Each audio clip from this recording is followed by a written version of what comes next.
Bom, chegando aqui para falar umas abobrinhas e também cuspir uns maribondos sobre a derrota do Brasil, a eliminação do Brasil na Copa, Noruega 2, Brasil 1. É uma partida que eu acho que a gente pode ficar aqui falando, debatendo muitas coisas, falando especificamente dessa partida, mas acho que o a ela é a partida que pode se resumir em uma palavra, né, que acho que é covardia. Eh, e é isso, né, acho que você vai jogar contra a Noruega, acho que todo mundo já tinha comprado um pouco a ideia do Ancelotti, ainda que muita gente fosse oposta, acho que ficava um pouco dividido nisso de, né, Alex campeão de 5 Champions e blá-blá-blá, blá-blá-blá, né, aquele papinho de resultadismo de títulos, né, eh, e que ele sabia o que estava fazendo, né, todo mundo teve aquele sentimento de que ele mexeu errado, de que ele convocou um pouco mal, de que ele mexeu errado contra o Japão, mas que no final deu certo, e ele tem 5 Champions e né, tipo, o esquema com 4 atacantes não dava certo, né, tinha muitos erros que a gente vinha vendo no trabalho do Ancelotti, mas que tudo era respaldado por 5 Champions, né. Eh, e por outro lado, tinha aquela galera que não gostava desse estilo reativo, né, de acreditar cegamente no cara, achava que o cara tinha que ter a postura da seleção tinha que ser uma postura mais parecida com o que é a seleção brasileira.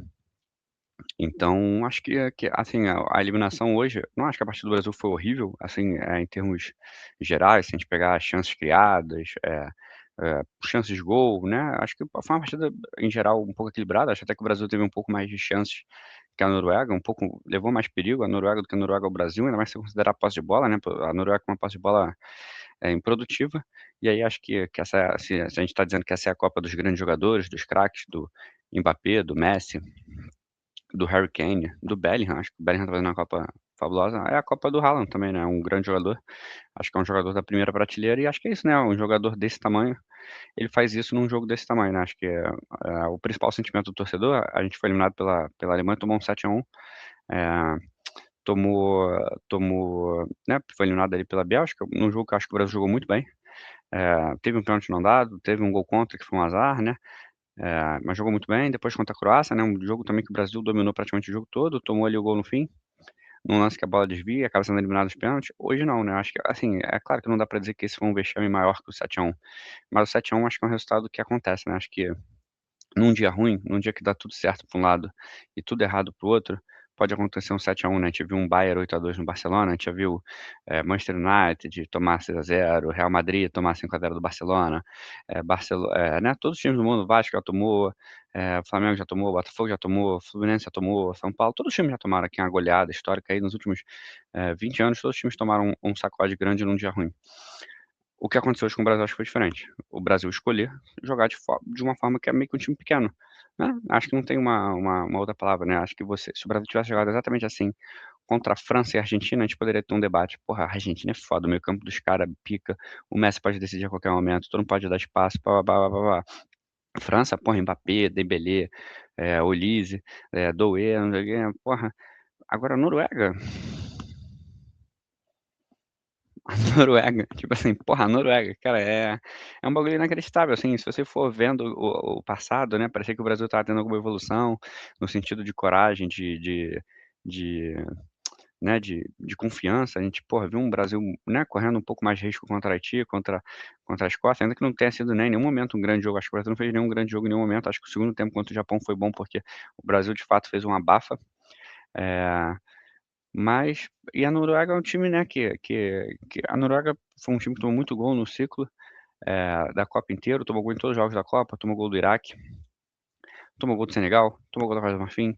Foi um time que sofreu muito né, contra Senegal, eu não vou nem falar da França, porque foi contra um time reserva e o Iraque que é um time muito fraco, mas contra Senegal e Costa do Marfim, a Noruega sofreu bastante, ela venceu os jogos, claro, e aí novamente Erling Haaland, a bola vai pra ele, é gol. Fim de papo, né. Então você não pode dar uma chance, porque se ele der uma chance ele vai fazer um gol, se você der 2 chances, ele vai fazer 2 gols. Se der 3, 3 gols, não tem mistério. Então, mas um time que, né, a gente vai pegar Senegal com Ismaila Sarr, a gente vai chegar o Senegal com Mané, Senegal com Mbappé, incomodando muito a Noruega, os pontas, indo pra cima e conseguindo chances de perigo, né, a gente não eles não têm nenhum 9 tão pica, né, tipo assim, tão bom. O 9 de Senegal, no jogo, se eu não me engano, naquele jogo foi Ismaila Sarr com o Mbappé de titular. E o Mané aberto, né, o Ismaila Sarr é muito bom, mas assim, não é um finalizador excelente, não é, né, não é. Sim, mas não é, né, não vou ficar aqui me estendendo, mas não é um grande finalizador, ele é um velocista, um cara que infiltra bem, um cara que aparece bem como elemento surpresa, muito esforçado e tal, mas não é um grande finalizador. Eh, Tanto é que não é 9. E a Costa do Marfim também não tem um grande 9, né, tem ali o Diamandé, que é um ponto excelente, o Diallo começou no banco, mas também é um ponto excelente, tem o Pepe que fica jogando ali como segundo atacante, o Boni não é um grande centroavante, né, não vai chegar aqui e vou falar: "Ah, eu queria ter o Boni no meu time", não é. Então, times, assim, parecidos com o Brasil, assim, né, com algumas características um pouco semelhantes com as do Brasil, principalmente em relação aos pontas, de ter pontas bons que partem pra cima, velozes, eh e o Brasil simplesmente se acovardou, né, acho que não tem muito, acho que a postura do Brasil foi inexplicável, vou começar a mostrar aqui e falar algumas coisas, primeiro do jogo, depois eu vou me estendendo sobre o Ancelotti, sobre o ciclo, a gente vai ver aqui um primeiro tempo, isso aqui é vergonhoso, né, isso aqui, aí eu vou ser um pouco, isso aqui é vergonhoso para o Brasil, isso aqui é vergonhoso pra Noruega, um jogo que ninguém atacou, e aí ficou naquela, né, acho que o Brasil teve muito medo do Haaland, e e a Noruega meio que aceitou também, né, uma troca de passes muito estéril da Noruega no meio-campo, sem forçar, eles, pô, né, muita gente falando: "Ah, porque o Odegaard controla, teve 124 ações com a bola, 101 passes". Irmão, se tu é o Odegaard, que em tese é o craque, a mente do time, tu tem 101 passes, tu não cria uma grande chance de gol, tu tocou 100 vezes na bola inutilmente, assim, porque não tem como, você precisa ter errado o passe, você precisa ter tentado criar uma chance, você precisa criar uma chance, né, você tocou 120 vezes na bola, irmão. Se tu não consegue criar uma chance com 120 toques na bola, caralho, tu tá fazendo o que em campo, né? O Haaland precisou de 3 toques pra fazer 2 gols. Então né, acho que a Noruega pensou muito, talvez ela não tenha esperado um Brasil tão covarde, principalmente depois do que o Brasil fez com o Japão, né, eh, que o Brasil no segundo tempo foi pra cima do Japão, atacou, então de repente a estratégia da Noruega tenha sido outra, muito teve no início do jogo, teve muito aquele chutão para o Sorloth, um pouco mais aberto na direita do campo, né, na esquerda da defesa do Brasil, depois ele começou por um chutão um pouco mais longe para o Haaland e parecia meio que isso, né, a Noruega ficava trocando passes, né, vou tentar ilustrar aqui no campo, mas trocando passes aqui pelo setor de meio campo, e e e o Brasil não marcava, não apertava em momento algum, né, muito raramente apertava. E aí, de repente, começava a tocar para trás, fazer o Brasil se adiantar, o Brasil se adiantar, o Brasil se adiantar pra bola chegar aqui, o Brasil tá adiantado, ele chuta a bola no Haaland, que tá aqui meio que num 2 contra 1 com Magalhães e Marquinhos, mas que o Haaland ia tentar vencer no corpo e venceu 3, 4 vezes no primeiro tempo, né. Teve uma que foi o Odegaard finalizou, teve uma que acho que foi o Nusa que finalizou, teve uma outra que a bola ficou perto ali, mas assim, então o Brasil ficou com muito medo do Haaland, né, ficou naquela, né, aquela estigma da melhor defesa ao ataque, para o Brasil não valeu, foi a melhor defesa foi ficar parado lá atrás defendendo. E aí o que incomoda mais, é que é a Noruega. Quando o Brasil apertou, o Brasil teve chance.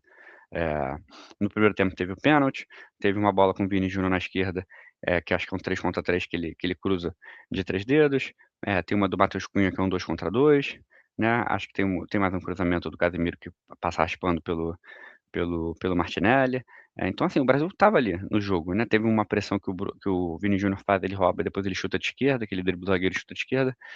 Então o Brasil estava ali, estava querendo a chance, né, acho que no primeiro tempo a Noruega teve uma ali que foi com um chutão para o Haaland e sobra para o Odegaard, acho que foi tudo que a Noruega fez. Então o sentimento era sempre aquele assim: "Cara, se a gente apertar, se a gente der uma forçada, a gente consegue". E assim, eu poderia até chegar aqui e falar assim: "Cara, eu entendo o Brasil jogar assim", mas em algum momento o Brasil precisava mudar esse negócio. Vamos supor, vamos jogar os primeiros 10 minutos assim, e dos 10 aos 15 a gente vai fazer uma blitz. Aí depois a gente volta e volta assim. Aí dos 20 aos 25, a gente tá pra hidratação, a gente faz de novo e faz uns ajustes. Aí depois dos 40 aos 45 a gente faz de novo. E não fez, né. E aí eu acho que, né, a gente não pode cair no resultadismo, eu acho que se você for pegar chance por chance, quem teve mais chance, qualidade de chance, não sei o quê, acho que no fim vai ser o Brasil, acho que o Brasil pecou muito ali na reta final, no último passe, teve uma do Martinelli, teve uma do Casemiro, que passou ali pela pequena área, que o cruzamento foi um pouco ruim, finalizações foi ruim, né, teve um pênalti, perdeu. Então eu acho que esse é o sentimento que incomoda o torcedor, né, a gente pode falar aqui de erros técnicos, de erros de jogadores, mas assim, o Brasil pecou nisso. E aí eu acho que, por exemplo, eu não acho, né, eu aqui durante toda a Copa bati no 4-2-4, ele entrou com o Martinelli no lugar do Paquetá. Não acho que foi ruim, achei que funcionou muito bem, achei que ele deu um certo apoio para o Vini Júnior, com esse estilo de jogo que a gente jogou, acho que contra o Japão, o Vini Júnior ficou muito preso aqui entre os zagueiros, o Japão estava com uma linha de 5, mas ele ficou muito preso, não conseguia receber a bola em condições de dominar, levantar a cabeça de frente, né, partir em diagonal e acelerar. Com o Martinelli aqui, acho que ele teve mais essa opção, o Martinelli ocupando um pouco mais por dentro às vezes, e às vezes aparecendo para tabelar com ele. Eh, o Vini Júnior foi um pouco menos isolado, e com essa tática ele teve um pouco mais de espaço para correr, para driblar, pegou aqui o Rierson, né, que é, né, uma grande vítima dele, né, fez aquela ótima final de Champions contra o Borussia Dortmund em cima do Rierson, e ele de novo parecia estar perdidinho, né, pronto para tomar um baile. Acho que o Vini Júnior conseguiu algumas boas jogadas, e aí, eu acho que o Martinelli ajudou nisso. Acho que o Martinelli não deu a cadência que o Brasil esperava, não deu a cadência, né, o passe que o Paquetá esperava, mas quando eu falo de passe, é o passe medíocre aqui no meio-campo, né, meio que o que o Odegaard fez. Eu não acho que o Paquetá fosse gerar alguma chance de gol ou algum passe pica, porque ele não fez isso em nenhum jogo, a não ser contra o Haiti, que não é o parâmetro. Então acho que o Martinelli entrou muito bem aqui, né. Eu teria entrado com o Danilo Santos, porque talvez o Martinelli fosse uma boa substituição para o segundo tempo. O Danilo ia dar um pouco mais de contenção, né, um pouco mais de marcação, um pouco mais de circulação. O Martinelli, na minha opinião, foi bem. E aí no segundo tempo ele resta para ele Igor Thiago, Luiz Henrique, Endrick e Neymar, né, que acho que são jogadores que jogaram pouco ou mal nessa Copa. E aí podem falar assim: "Ah, mas o Paquetá fez falta porque o Brasil ficou sem meio". Não ficou sem meio, acho que isso foi uma decisão exclusivamente do treinador. Acho que não foi uma dificuldade do Brasil de ter a bola. O Brasil não quis ter a bola. Porque, se o Brasil eu acho que se o Brasil chegasse ali e falasse assim: "Ah, Noruega, posso ter a bola rapidinho aqui?", a Noruega fala: "Pode, eu vou roubar a bola e vou acionar o Haaland", porque era isso que a Noruega queria. Porque quando a Noruega tinha a bola, o que que a Noruega fazia? Tentava ficar puxando o Brasil para o campo da Noruega para dar o chutão para o Haaland. Então tudo que a Noruega queria é que o Brasil viesse para frente. Então se o Brasil quisesse ter a bola, o Brasil tinha totais condições de ter a bola. A Noruega não estava com tanta vontade assim de ter a bola. Até porque a Noruega já abriu mão da bola contra outros adversários. E o Brasil decidiu não ter, mesmo tendo pontas bons, mesmo tendo Matheus Cunha, mesmo tendo Vini Júnior, mesmo tendo Haaland, Ryan, mesmo tendo Bruno Guimarães, Gabriel Martinelli titular, né. O Brasil decidiu não ter a bola. Por que que você entra com 4 atacantes, se você não quer ter a bola? Qual é o objetivo disso? Me lembrou um pouco o Japão, que jogou com uma estratégia um pouco mais ofensiva ali, com Maeda, Doan, eh, né, tirou o Sugawara, tirou o Tanaka, e botou ali os alas eram pontas, os meias eram atacantes, então um time muito ofensivo. Eh, e o Brasil meio que fez algo meio parecido, assim, né, e aí eu vou ter que bater de novo na tecla, aquela vangloriar um lateral como Douglas Santos, né, que falam: "Ah, faz o feijão com arroz". Não dá pra fazer o feijão com arroz na Copa do Mundo, né.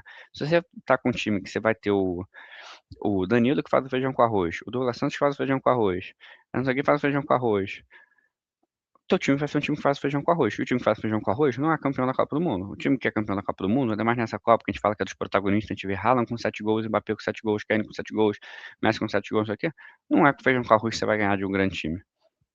Então, acho que isso pesa um pouco, né. Então acho que o primeiro tempo do Brasil foi ruim, mas foi ruim igual ao da Noruega. Acho que o primeiro tempo da Noruega foi muito ruim, só quem merecesse vencer no primeiro tempo com certeza seria o Brasil. Eh, e aí volta para o segundo tempo, volta um pouco na mesma, né, acho que não dá pra dizer que nenhum time melhorou. A gente vai ver aqui que os gráficos continuam praticamente o mesmo, e aqui quando tem essa parada aqui, provavelmente é quando entra o Neymar em campo, né, que é quase aqui metade do segundo tempo, entra o Neymar em campo, né. Acho que a primeira substituição foi o Endrick no lado do Martinelli, foi isso? Endrick no lugar do Matheus Cunha, que é uma substituição que eu só teria feito se fosse por cansaço, porque eu acho que o Matheus Cunha, ele se entrega, ele é alto, ele é forte, ele faz a bola circular, é um jogador muito bom. Não achei que ele estava mal no jogo, ele poderia não estar de repente tão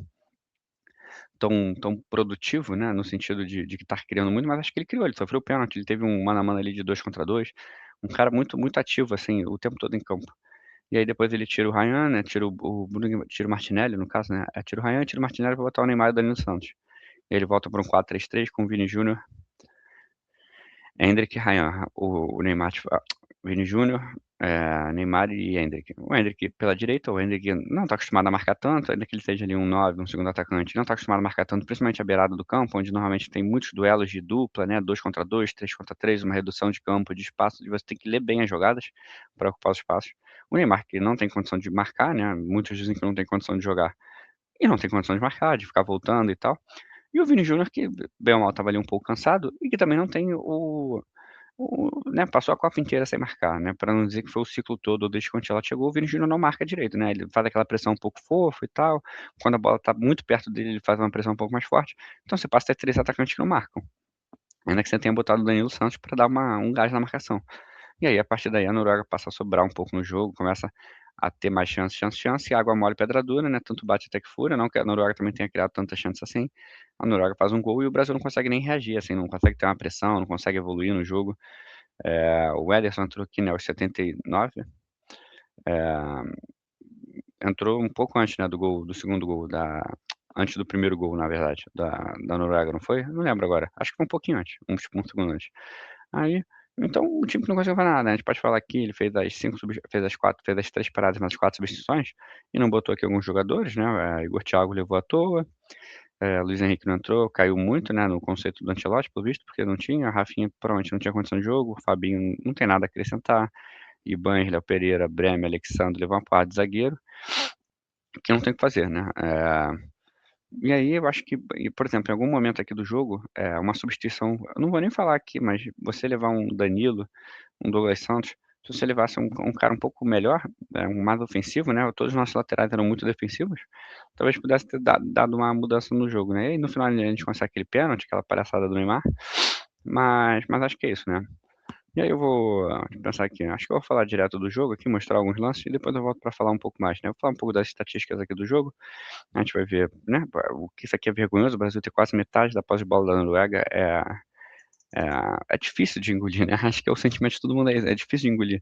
Você vê seu time jogando contra um time muito inferior, não só no nome, na tradição, na camisa, na expectativa, tudo, mas principalmente no time, assim, acho que não tem comparação aqui, né, você vai falar assim: "Ah, eu odeio o Alisson, acho o Alisson uma merda", pô, mas o goleiro deles é o Nyland. Ah, o Danilo, pô, o lateral dos caras é o Wolf. A zaga dos caras, Heggen e Ajer. O nosso é Gabriel Magalhães e Marquinhos, campeão da Champions, vice-campeão da Champions, campeão da Premier League. Ah, pô, o Rierson joga do Borussia Dortmund, tá, aqui eu tô em Douglas Santos. Ah, o Odegaard, pô, Bruno Guimarães. Pô, eu não acho que a temporada do Bruno Guimarães foi pior que a do Odegaard, em termos de futebol jogado, apesar da lesão do Bruno Guimarães. Pô, Berg ou Casemiro? Ah, o Casemiro é horrível, mas pô, pior que o Berg? Ah, Martinelli. Martinelli ou Berg também, outro Berg.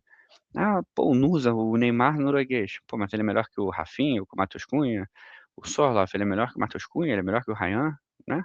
E aí Vini Júnior ou o Haaland? Aí é Haaland, né. Então assim, nosso time é melhor. Ah, vamos para o banco então, aí a gente vai ver aqui Bob, Oscar Bob, o Schelderup, o Arnes, o Østigard. Aí, pô, o nosso é Neymar, ainda que o Neymar esteja muito fudido, aí é Endrick, é Danilo Santos, a gente teria aqui o Rafinha, acho que algumas aqui convocações foram ruins. Então, né, é um pouco disso, né, acho que tipo assim, qual foi a razão lógica da gente abdicar tanto do jogo, né, e não foi só abdicar porque, assim, se a gente tivesse mordendo o tempo todo, ver Paraguai e França, o Paraguai não atacou a França, obviamente que o Paraguai não tem condição de atacar a França, mas o Paraguai mordeu o jogo todo, né, tu viu o Paraguai marcando, trombando, provocando, dando carrinho, não sei o quê, e o Brasil não, o Brasil olhava a Noruega com a bola. Tipo assim, eles não estão me atacando, então não preciso roubar a bola. Mas precisa, pô, você tá numa Copa do Mundo, vai ficar jogando por uma bola, por uma espetada, por uma, né, é muito pouco você falando do Brasil. E você olha para essa Copa do Mundo, você vê times, sendo recompensados pela coragem, a gente viu, acabou de acabar o jogo do México, pô, o México foi pra dentro da Inglaterra ali, tomou 2 gols em 1 minuto, um mole, mas porra, o México foi pra dentro. A Inglaterra, né, podia ter tido um expulso com 1 minuto, o México ficou ali, pá, pá, pá, no primeiro tempo o Pickford fez, porra, umas 3 grandes defesas, a gente viu o Paraguai corajoso, a gente viu o Cabo Verde corajoso. Pô, Cabo Verde finalizou 15 vezes contra a Argentina, 16 lá, contando a prorrogação, o Brasil finalizou 14 contra a Noruega. A gente tá falando de Cabo Verde. Contra a Argentina, a Cabo Verde, que deve ser nem top 50 do mundo, se bobear, contra a Argentina, que são os atuais campeões mundiais e bicampeões da Copa América. E eles finalizaram 16 vezes. Ah, teve prorrogação. Porra, irmão, mais 30 minutos pra Cabo Verde contra a Argentina. A gente finalizou 14, tendo passado aí uns 20 minutos perdendo em campo contra a Noruega, porque a gente resolveu não atacar. Nosso segundo tempo foram 6 finalizações. A gente finalizou mais no primeiro que no segundo, né, que no segundo a gente estava perdendo, né. A gente vai ver aqui um X, opa. A gente vai ver um XG aqui muito alto, mas acho que isso é muito também, errei. Um XG aqui, mas um XG muito alto também, porque teve 2 pênaltis, né. A gente vai ver qual é o XG aqui de um pênalti, é 0,79 o do Neymar, e o do então é 1,6 só de, né, então a gente vai ter 1 aqui sem contar os pênaltis, né, vai ficar 1 pra 1, então 1,05, mas grandes chances, 5-3 para o Brasil. Escanteio do Brasil muito fraco, né, acho que a gente não ameaçou na bola aérea em nenhum momento na Copa. 7 faltas contra 6, ou seja, o time da Noruega ali 66% de posse de bola, e o Brasil não pressionava, tentava roubar uma bola com um pouco mais de firmeza pra tentar arranjar uma falta, né, você não tem problema você cometer uma falta, mas e quando você chega duro, quando você tá, porra, jogando aquele jogo pegado, você vai cometer falta, vai ter um momento que você vai chegar um pouco atrasado, você vai fazer uma falta, você vai dividir uma bola e vai puxar a camisa. Então, Acho que isso mostra um pouco como o jogo foi ruim, né, assim, em termos de intensidade. E aí, principalmente do Brasil, porque eu acho que o Brasil tem obrigação, como o Brasil, de propor o jogo. A gente vai ver aqui, o dobro de passes também da Noruega em relação ao Brasil, né. A gente vê que o ataque do Brasil é tudo claro. Cara, isso aqui é um absurdo. Olha isso, né. A gente vai ver que o da Noruega escuro, ainda que seja tem uma certa improdutividade por aqui, mas aqui, a área central, que normalmente é a área mais clara de todos os times, é a da Noruega. É praticamente o campo inteiro do Brasil, olha isso. Cara, isso aqui é um pavor, olha isso. Como se a bola não tivesse sido jogada aqui, em vários lugares do campo pelo Brasil. Então a gente vai ver aqui finalizações dentro da área, a gente vai ver 10 do Brasil, ou seja, o Brasil conseguiu chegar na área, o Brasil conseguiu finalizar. Por que que o Brasil não forçou esse jogo? Se o Brasil tinha qualidade para isso. Se a Noruega é um adversário frágil defensivamente. Eh, Enquanto eu falo frágil, não é que seja uma defesa aberta, nada disso, né, é que seja um adversário que toma muito gol, que deixa os adversários criarem. Tanto é que o Brasil criou e teve chance.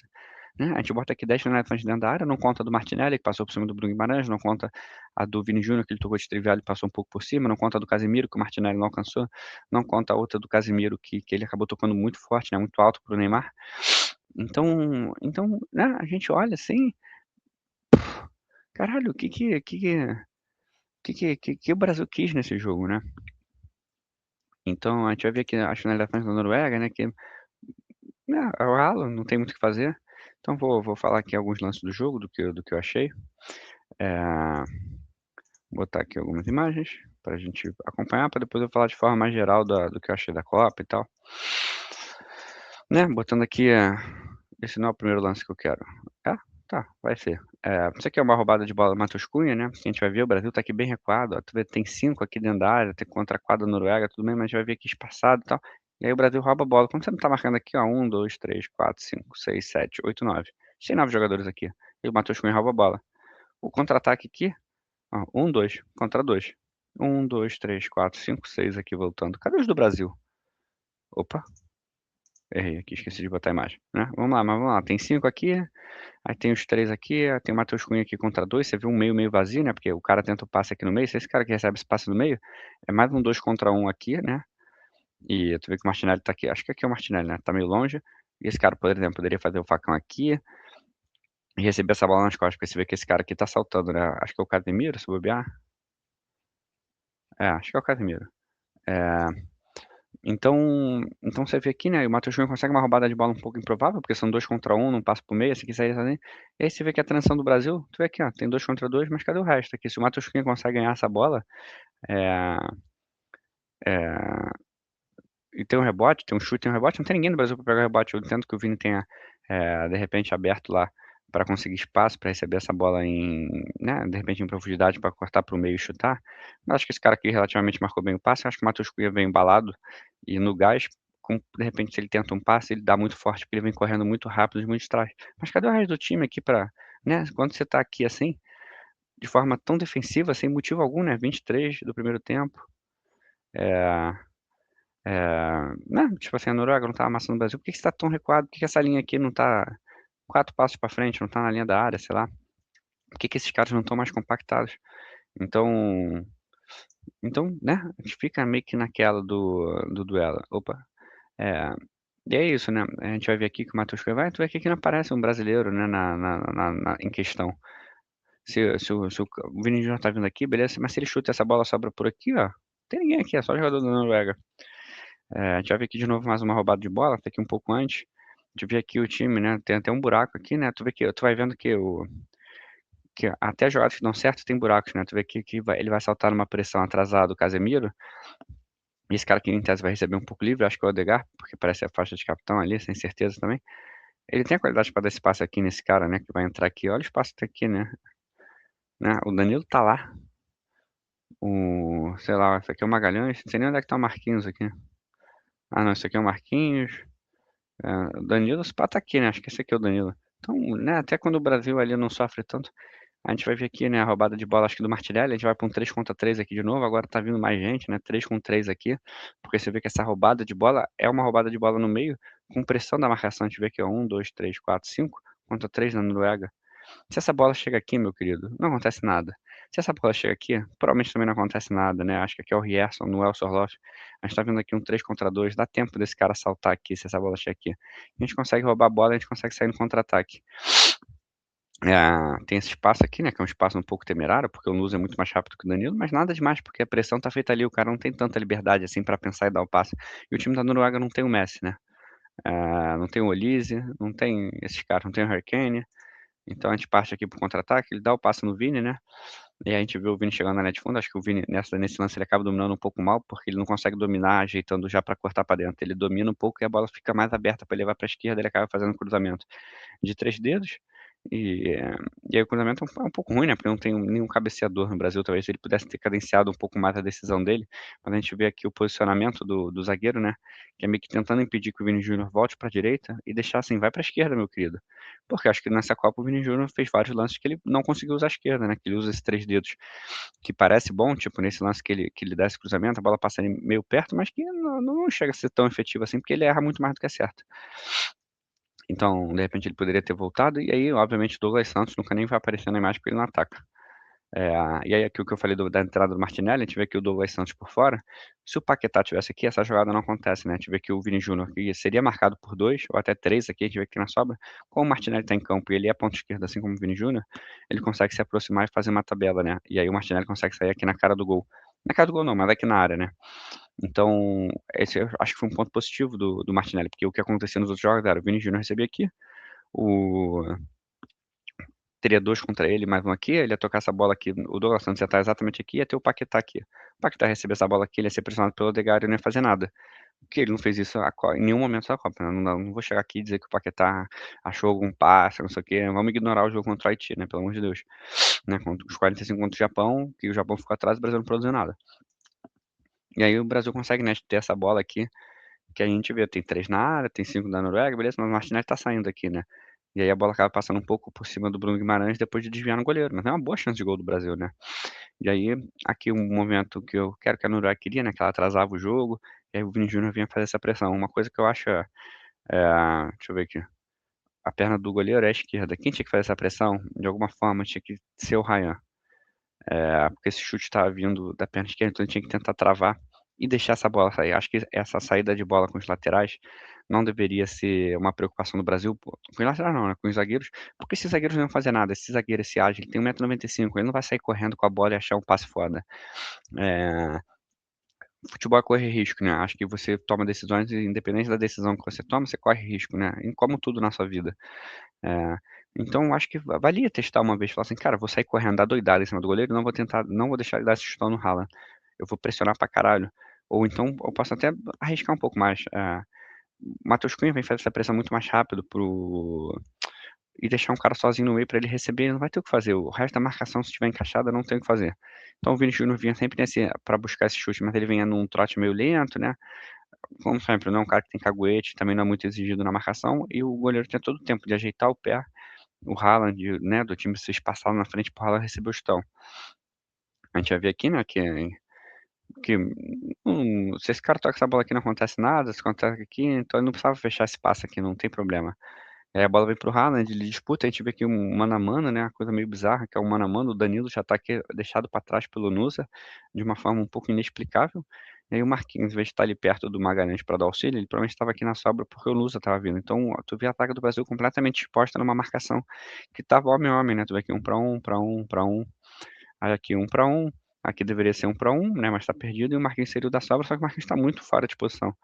Esse lance acabou aqui, né, a gente mais uma vez mostrando a marcação fofa do Brasil, o Odegaard recebe aqui, a gente tem 2 aqui, a gente tem 4 aqui, tem um cara aqui atrás, ninguém vai ali marcar o cara, ninguém vai marcar o Odegaard, ninguém chega duro, uma truncada, não tô falando de fazer o pênalti, mas aqui ó, tem 2 aqui, 3, né, o Odegaard consegue fazer a volta, fazer a volta, fazer a volta, ele dá a volta, e aí chuta aqui. Por quê? Porque ninguém chega, ninguém aperta, é uma tranquilidade, assim, pra Noruega ficar com a bola, vamos só cercar.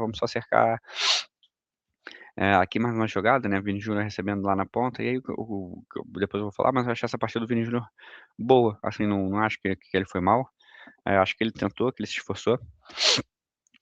E aqui a gente vê, ele vai receber, ele vai perder para o Rierson, uma das poucas vezes que ele perdeu, mas ele já consegue rapidamente a pressão pós-perda ali, né, o Odegaard enrola um pouco com a bola, E aí a gente tem uma grande chance de gol, né, que é com o Vini Júnior chutando de esquerda, quase gol do Brasil, uma boa pressão do Vini, rouba a bola. Acho que a gente esperava um pouco mais disso dele na Copa, dele conseguir roubar a bola. Dessa vez ele chutou de esquerda. Então a Noruega estava ali, ó, dando mole, falando assim: Brasil, se você quiser, eu quero. Ó, tá aqui, hein, vem pegar, vem pegar. E o Brasil não quis pegar. Aqui mais uma vez, né, uma pressão um pouco fofa, vai vir um chute no Haaland, ele tromba de novo. A gente vai ver que agora tem um pouco mais de retaguarda, porque o Marquinhos está ali perto do Magalhães. Mas a gente já vê que tem aqui, ó, quatro. Tem o Haaland aqui e os três da Noruega já estão vindo aqui, né, para pegar esse rebote, né? O Nusa tá vindo. Esse aqui eu não sei se é o Odegaard e lá é o Sorloth. Então, de novo, né, aqui a pressão, faz o lançamento de novo, em teste tá 1 para 1. Esse cara tá aqui pedindo, mas esse cara não vai receber essa bola, porque ele é uma merda. E aí a gente vê aqui essa do Haaland que ele tromba, e a bola sobra pro Odegaard, e aí uma grande defesa do Alisson, que é uma das principais características dele, essa defesa na saída do gol, né, meio que no mano a mano com o zagueiro. O Haaland que incomoda muito, né, acho que tudo bem, mas é isso, né, aí depois tem essa finalização, que eu acho que né, uma finalização de fora da área, mas que você vê que você tá bem criado, né, a Noruega tá bem atrás, tu vê que tem 4 aqui do Brasil para atacar na área, para pegar um possível rebote, tem o Casemiro aqui, a marcação tá longe. Então, isso aqui para mim é uma chance boa, né, relativamente boa. Tu vê que a marcação tá próxima, porque eu acho que ninguém ia querer deixar o Bruno Guimarães bater daqui, né. Aí aqui uma outra bola do Casemiro, que é um cruzamento, que o Martinelli acho que ele perde um pouco o tempo da bola, né, não sei se foi, né, ele tá aqui numa posição, ele não tá ereto para cabecear a bola, acho que ele se perde um pouco na curva da bola. Aqui de novo, né, o Vini Júnior mais parecido com o que foi o outro jogo. A gente vê aqui esse buraco aqui, né, a hora que entre esse zagueiro aqui e aqui, ó, cadê alguém do Brasil para receber esse passe, né? Isso aqui é um buraco, né? O Brasil em vários momentos do jogo apresenta buracos, que são coisas de times mal treinados, né? Acho que não tem muito pra onde correr, não tem muito o que falar, mas é algo de time mal treinado. E aí a gente vê o Douglas Santos aqui, né? Olha onde é que tá esse jogador aqui dando a condição, né? Ele tem aqui a linha. Ele não tá nem próximo da linha de impedimento, né? Se ele tá 2 passos pra frente, ele vira uma ameaça para receber esse passe no fundo. Ainda que não tenha ninguém aqui, mas ele consegue receber essa bola no fundo até para atacar. Ele podia estar mais perto até do Vini Júnior. Isso aqui não é uma opção de passe, isso aqui é um falso apoio, né? Isso aqui ele tá muito mais para marcar do que qualquer coisa. Tanto é que o Vini Júnior nem olha para ele. O Vini Júnior vai para cima e consegue chegar na linha de fundo muito bem, né? O Douglas Santos tá aqui com praticamente nada. O Vitinho joga bem essa jogada, chega no fundo, ele se enrola um pouco ali na hora de fazer o domínio também, né, ele acaba dominando muito para o fundo depois, e aí acaba tendo cruzamento cortado, é escanteio, um escanteio inútil. A gente vai ver aqui uma roubada de bola do Casemiro pra cima do Odegaard, ele dribla de letra, toca para o Vini Júnior, que aí o Vini Júnior deixa o Endrick na cara do gol. Esse lance aqui pra mim é muito parecido com aquele do Vini Júnior contra o Haiti, que ele perde, que ele tenta de 3 dedos, e aquele que seria o golaço dele contra o Japão, que ele leva a bola, ele domina errado não, mas a bola fica no pé ruim, né. O Endrick tenta 2 vezes levar para o pé bom, que é pra esquerda, eu acho que a segunda vez ele estica muito a bola e ele tenta finalizar de esquerda em vez de finalizar de direita. Eh, né, a bola fica ali muito ruim e a finalização do Endrick é muito, muito ruim, tipo, muito ruim. Ela não chega nem perto de entrar, né, pra quem tinha tanta não vou nem dizer pressão, né, porque acho que todo mundo estava tão junto com o Endrick nessa Copa, a Copa dele foi bem abaixo. Acho que não tem muito o que dizer. Acho que em nenhum momento ele fez uma grande jogada, ele não que ele também tenha entrado pouco, muito, né, tenha tido muito tempo, mas, essa aí eu poderia até passar um pano e falar assim: "Porra, primeiro lance dele no jogo, né, acho que ele tinha entrado tinha 30 segundos, então de repente tu ainda tá meio que entrando, tu recebe uma chance dessa". Mas ele teve tanto tempo, né, tipo assim, tanto tempo, ele estava tão não pressionado, que ele deveria ter feito melhor. A bola não chegou nem perto de ser gol, né, essa é a realidade. E aqui, né, depois que ele já domina errado, se ele dá um tapinha, assim, com a perna esquerda pra tirar do goleiro, é aquele pênalti padrão, né, que o goleiro se joga e o cara só precisa fazer soltar o pé e se jogar, dobrar o joelho e cai, que é pênalti. Mas ele ainda assim tenta finalizar, tu vê que ele fica com o corpo meio que torto, assim, pra finalizar, pra tentar a cavadinha, né. Hoje em dia quase ninguém dribla o goleiro, é impossível tu imaginar o Ronaldo com essa bola e ele não driblar o goleiro, o Romário driblava muito o goleiro. A gente vê muito pouco hoje em dia as pessoas driblarem o goleiro, né, todo mundo quer dar uma cavadinha ou chutar. Ah, e o goleiro tá muito em desvantagem, né, porque ele tá meio que parado, e você tá vindo em velocidade, você tá vendo o que tá acontecendo, você consegue pensar, né, o goleiro vai precisar reagir ao seu movimento. E você se chutar, acho que ali essa parte aí, ele não precisava nem o toque que ele precisava dar pra tirar do goleiro, pra driblar o goleiro, ele não precisava nem continuar na jogada depois, porque o goleiro ia derrubar ele, né, e aí ele perde o gol. E aí eu vou fazer um parênteses aqui, né, que acho que o Ryan foi muito bem, todo mundo elogiou muito o Ryan na marcação, no empenho dele e tal, que o Ancelotti errou de tirá-lo, né. Eu acho que o Ancelotti errou de botar o Endrick, porque eu acho que o Matheus Cunha não estava mal para sair, acho que foi uma substituição padrão Ancelotti, que é aquela substituição 6 por meia dúzia, assim: "Ah, eu sei que eu vou fazer essa substituição e ninguém vai reclamar comigo". Esse é o padrão para mim Ancelotti, dele, da carreira dele, eu nunca vi o Ancelotti fazer nada genial, nunca vi o Ancelotti descobrir algo, né, mas depois eu vou falar mal dele, não vou falar agora não. E aí eu vou mostrar aqui uma jogada, a gente vai ver o Ryan aqui, né, que ele tá fechando o passe, aqui ele tá fechando esse passe aqui no lateral, mas tu vê que ele já deu meio que uma abandonada na jogada. Aqui, ó, ele volta aqui muito andando nessa jogada. E aí o cara fica completamente sozinho aqui, a gente vê o Danilo aqui, preocupado com esse cara aqui, o Guimarães tá marcando um pouco fofo também. E aí sai aquele cruzamento, que aí já é o sinal, né? Olha como é que são as coisas, né? O futebol dá sinais, as coisas vêm acontecendo, o Brasil fofo, não sei o quê. A jogada aqui pela esquerda, ainda com o Ryan em campo, né? Acho que o Ryan cansou nesse momento, acho que por isso que ele saiu, a gente vê aqui 65 minutos. A bola chega aqui, tem um cruzamento, e aqui tu vê que o Gabriel Magalhães, ele já perde o Haaland, né? A bola bate nele sem querer. Mas se o Alisson não interfere nessa bola, todo mundo falou que o Alisson saiu mal, se o Alisson não vai nessa bola, a bola ia sobrar aqui pro Haaland, né? O desvio dele foi ruim? Não foi dos melhores, mas se ele não vai, essa bola vai no Haaland. E aí ele ataca no gol com o Haaland aqui, pô. Aí ia ser gol de qualquer forma. Então, na minha visão, isso aqui o Alisson evita o gol. E a gente vai ver de novo, 66. O Ryan tá aqui, ó. Estamos aqui num 4 contra 3, né? Um pouco de inferioridade. A gente vai ver o Martinelli aqui. Ah, e aí o cara recebe muito fofo aqui para dar esse passe aqui, né? Não tem aquela pressão forte, né? Você pode dizer que o do Ryan é esse aqui, mas ele estava ajudando muito nisso, né? Na dobra da marcação. A gente vai ver que aqui, acho que é o Danilo que está aqui, porque eu acho que o Marquinhos saltou lá, né? A gente vai ver que o Marquinhos está aqui, uma certa desorganização. Então, e aí tem aquela bola que o cara dá de 3 dedos, né? E o Haaland aqui de novo, ele consegue chegar antes, ele lê, né? O cara aqui do Brasil, ó, ele fica perdido, o Haaland tá nas costas dele, ele não sabe por onde ir, e o Haaland quase chega na bola. Isso aqui em 2 minutos, né? Acho que, se eu não me engano, essa jogada foi aqui, foi escanteio, sobrou a bola do outro lado e foi isso aqui. Então tá no sinal. E aí, logo depois disso aqui, né? Deixa eu ver aqui com quanto tempo foi de jogo. É, que o Ryan saiu. Deixa eu ver. O Ryan saiu com 67, né? Foi exatamente aí. Então eu acho que o Ancelotti viu que o Ryan caiu um pouco de nível de físico, né? De repente cansou. O Brasil, como eu mostrei lá né? Nesse lance aqui, voltar lá para o início do jogo.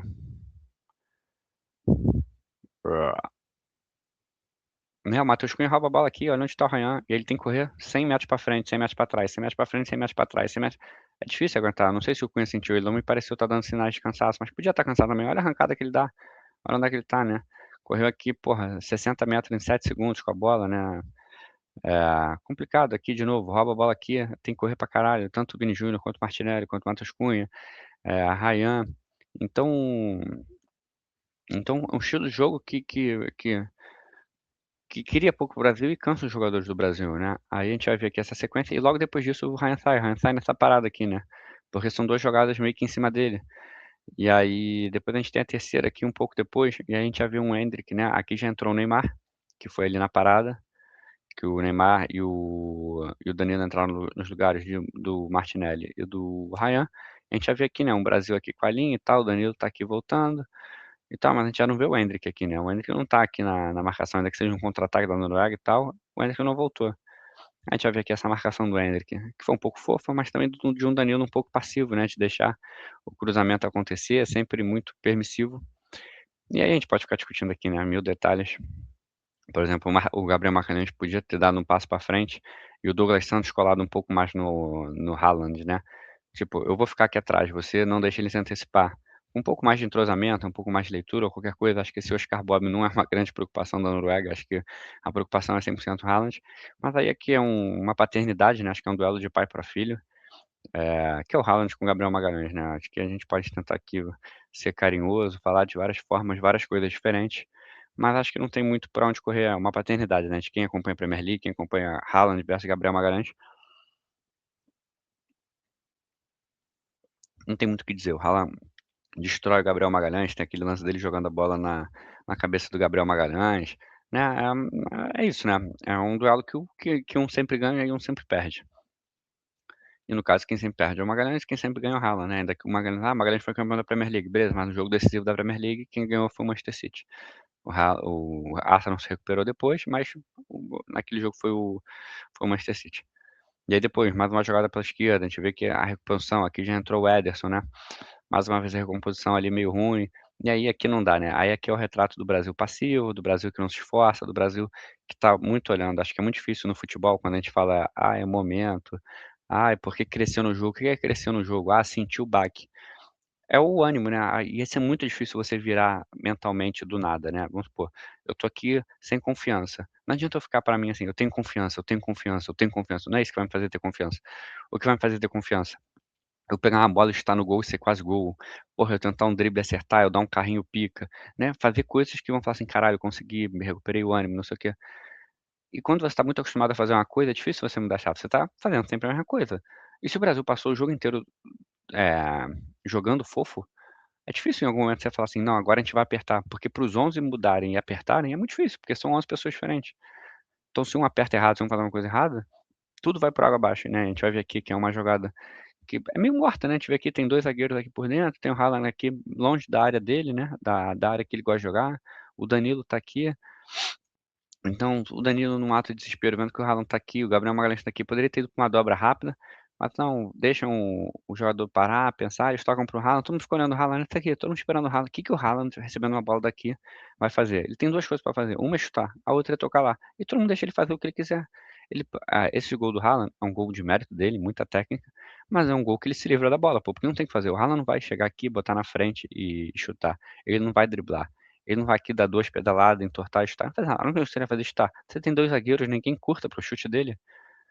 Porra, pelo amor de Deus. Cara, a passividade do Danilo nesse lance, tendo o Gabriel Magalhães aqui, tendo, porra, o Marquinhos vindo aqui. Cara, não existe isso, não existe isso, pô. O Haaland não quis fazer esse gol, ele se livrou da bola, pô. Só que ele se livra da bola com a qualidade de um jogador que é top do mundo, pô. E aí ele faz o gol, a bola vai indefensável pro Alisson. Provavelmente deve ter algum idiota falando que dava pra pegar, que o Cássio ia pegar, que o Gunené ia pegar, mas é uma bola que não dá pra pegar. Então acho que é isso, né. Então, assim, a gente vê que o Brasil teve chances, o Brasil teve ali suas oportunidades, mas que não conseguiu fazer, e o Brasil foi muito fofo durante toda a marcação, durante todo o jogo. E aí, eu vou falar agora um pouco dos jogadores, né, um pouco mais individualmente, de um jogo que incomodou muito, né. Vamos lá, Alisson, uma Copa pra lá de ok, né. Acho que não falhou em nenhum momento, fez umas boas defesas contra a Escócia, contra o Japão acho que não fez defesa nenhuma, não falhou, hoje fez aquela boa defesa no chute do Odegaard, teve um outro ali no segundo tempo que eu também não acho que não foi difícil, mas uma boa defesa. Então, acho que foi uma boa Copa do Alisson, né, nota 6. Danilo, nota 5. Inventaram que nota 5 não, nota 4, né, 3,5, sei lá. Eh, bom, ele entrou ali contra o Marrocos, inventaram que ele tinha jogado bem porque ele entrou no lugar do Ibañez, eh E e é isso, né, fez nada. Todas as vezes que eu lembro do Danilo participando foi porque ele prejudicou. Algumas vezes fez um apoio bom pelo ataque, né, ele é um construtor um pouco mais pelo meio, mas ele nenhuma vez vai na linha de fundo, porque ele não consegue na linha de fundo, porque ele não consegue voltar, então ele é um pouco velho. Você ter na Copa o Danilo como titular, eu acho horrível, né, o Danilo, que é reserva, zagueiro reserva do Flamengo, cara, acho que se você chega pra ter 48 seleções na Copa, você fala assim, que você quer que seu lateral direito seja o zagueiro reserva do Flamengo, acho que 47 seleções vão dizer não, a que vai dizer sim é o Brasil, porque o Ancelotti gosta do Danilo, porque o Danilo jogou na Itália, porque o Danilo fala italiano, porque o Danilo é maneiro, porque o Danilo, né, acho que faltou vaga na na comissão técnica, né.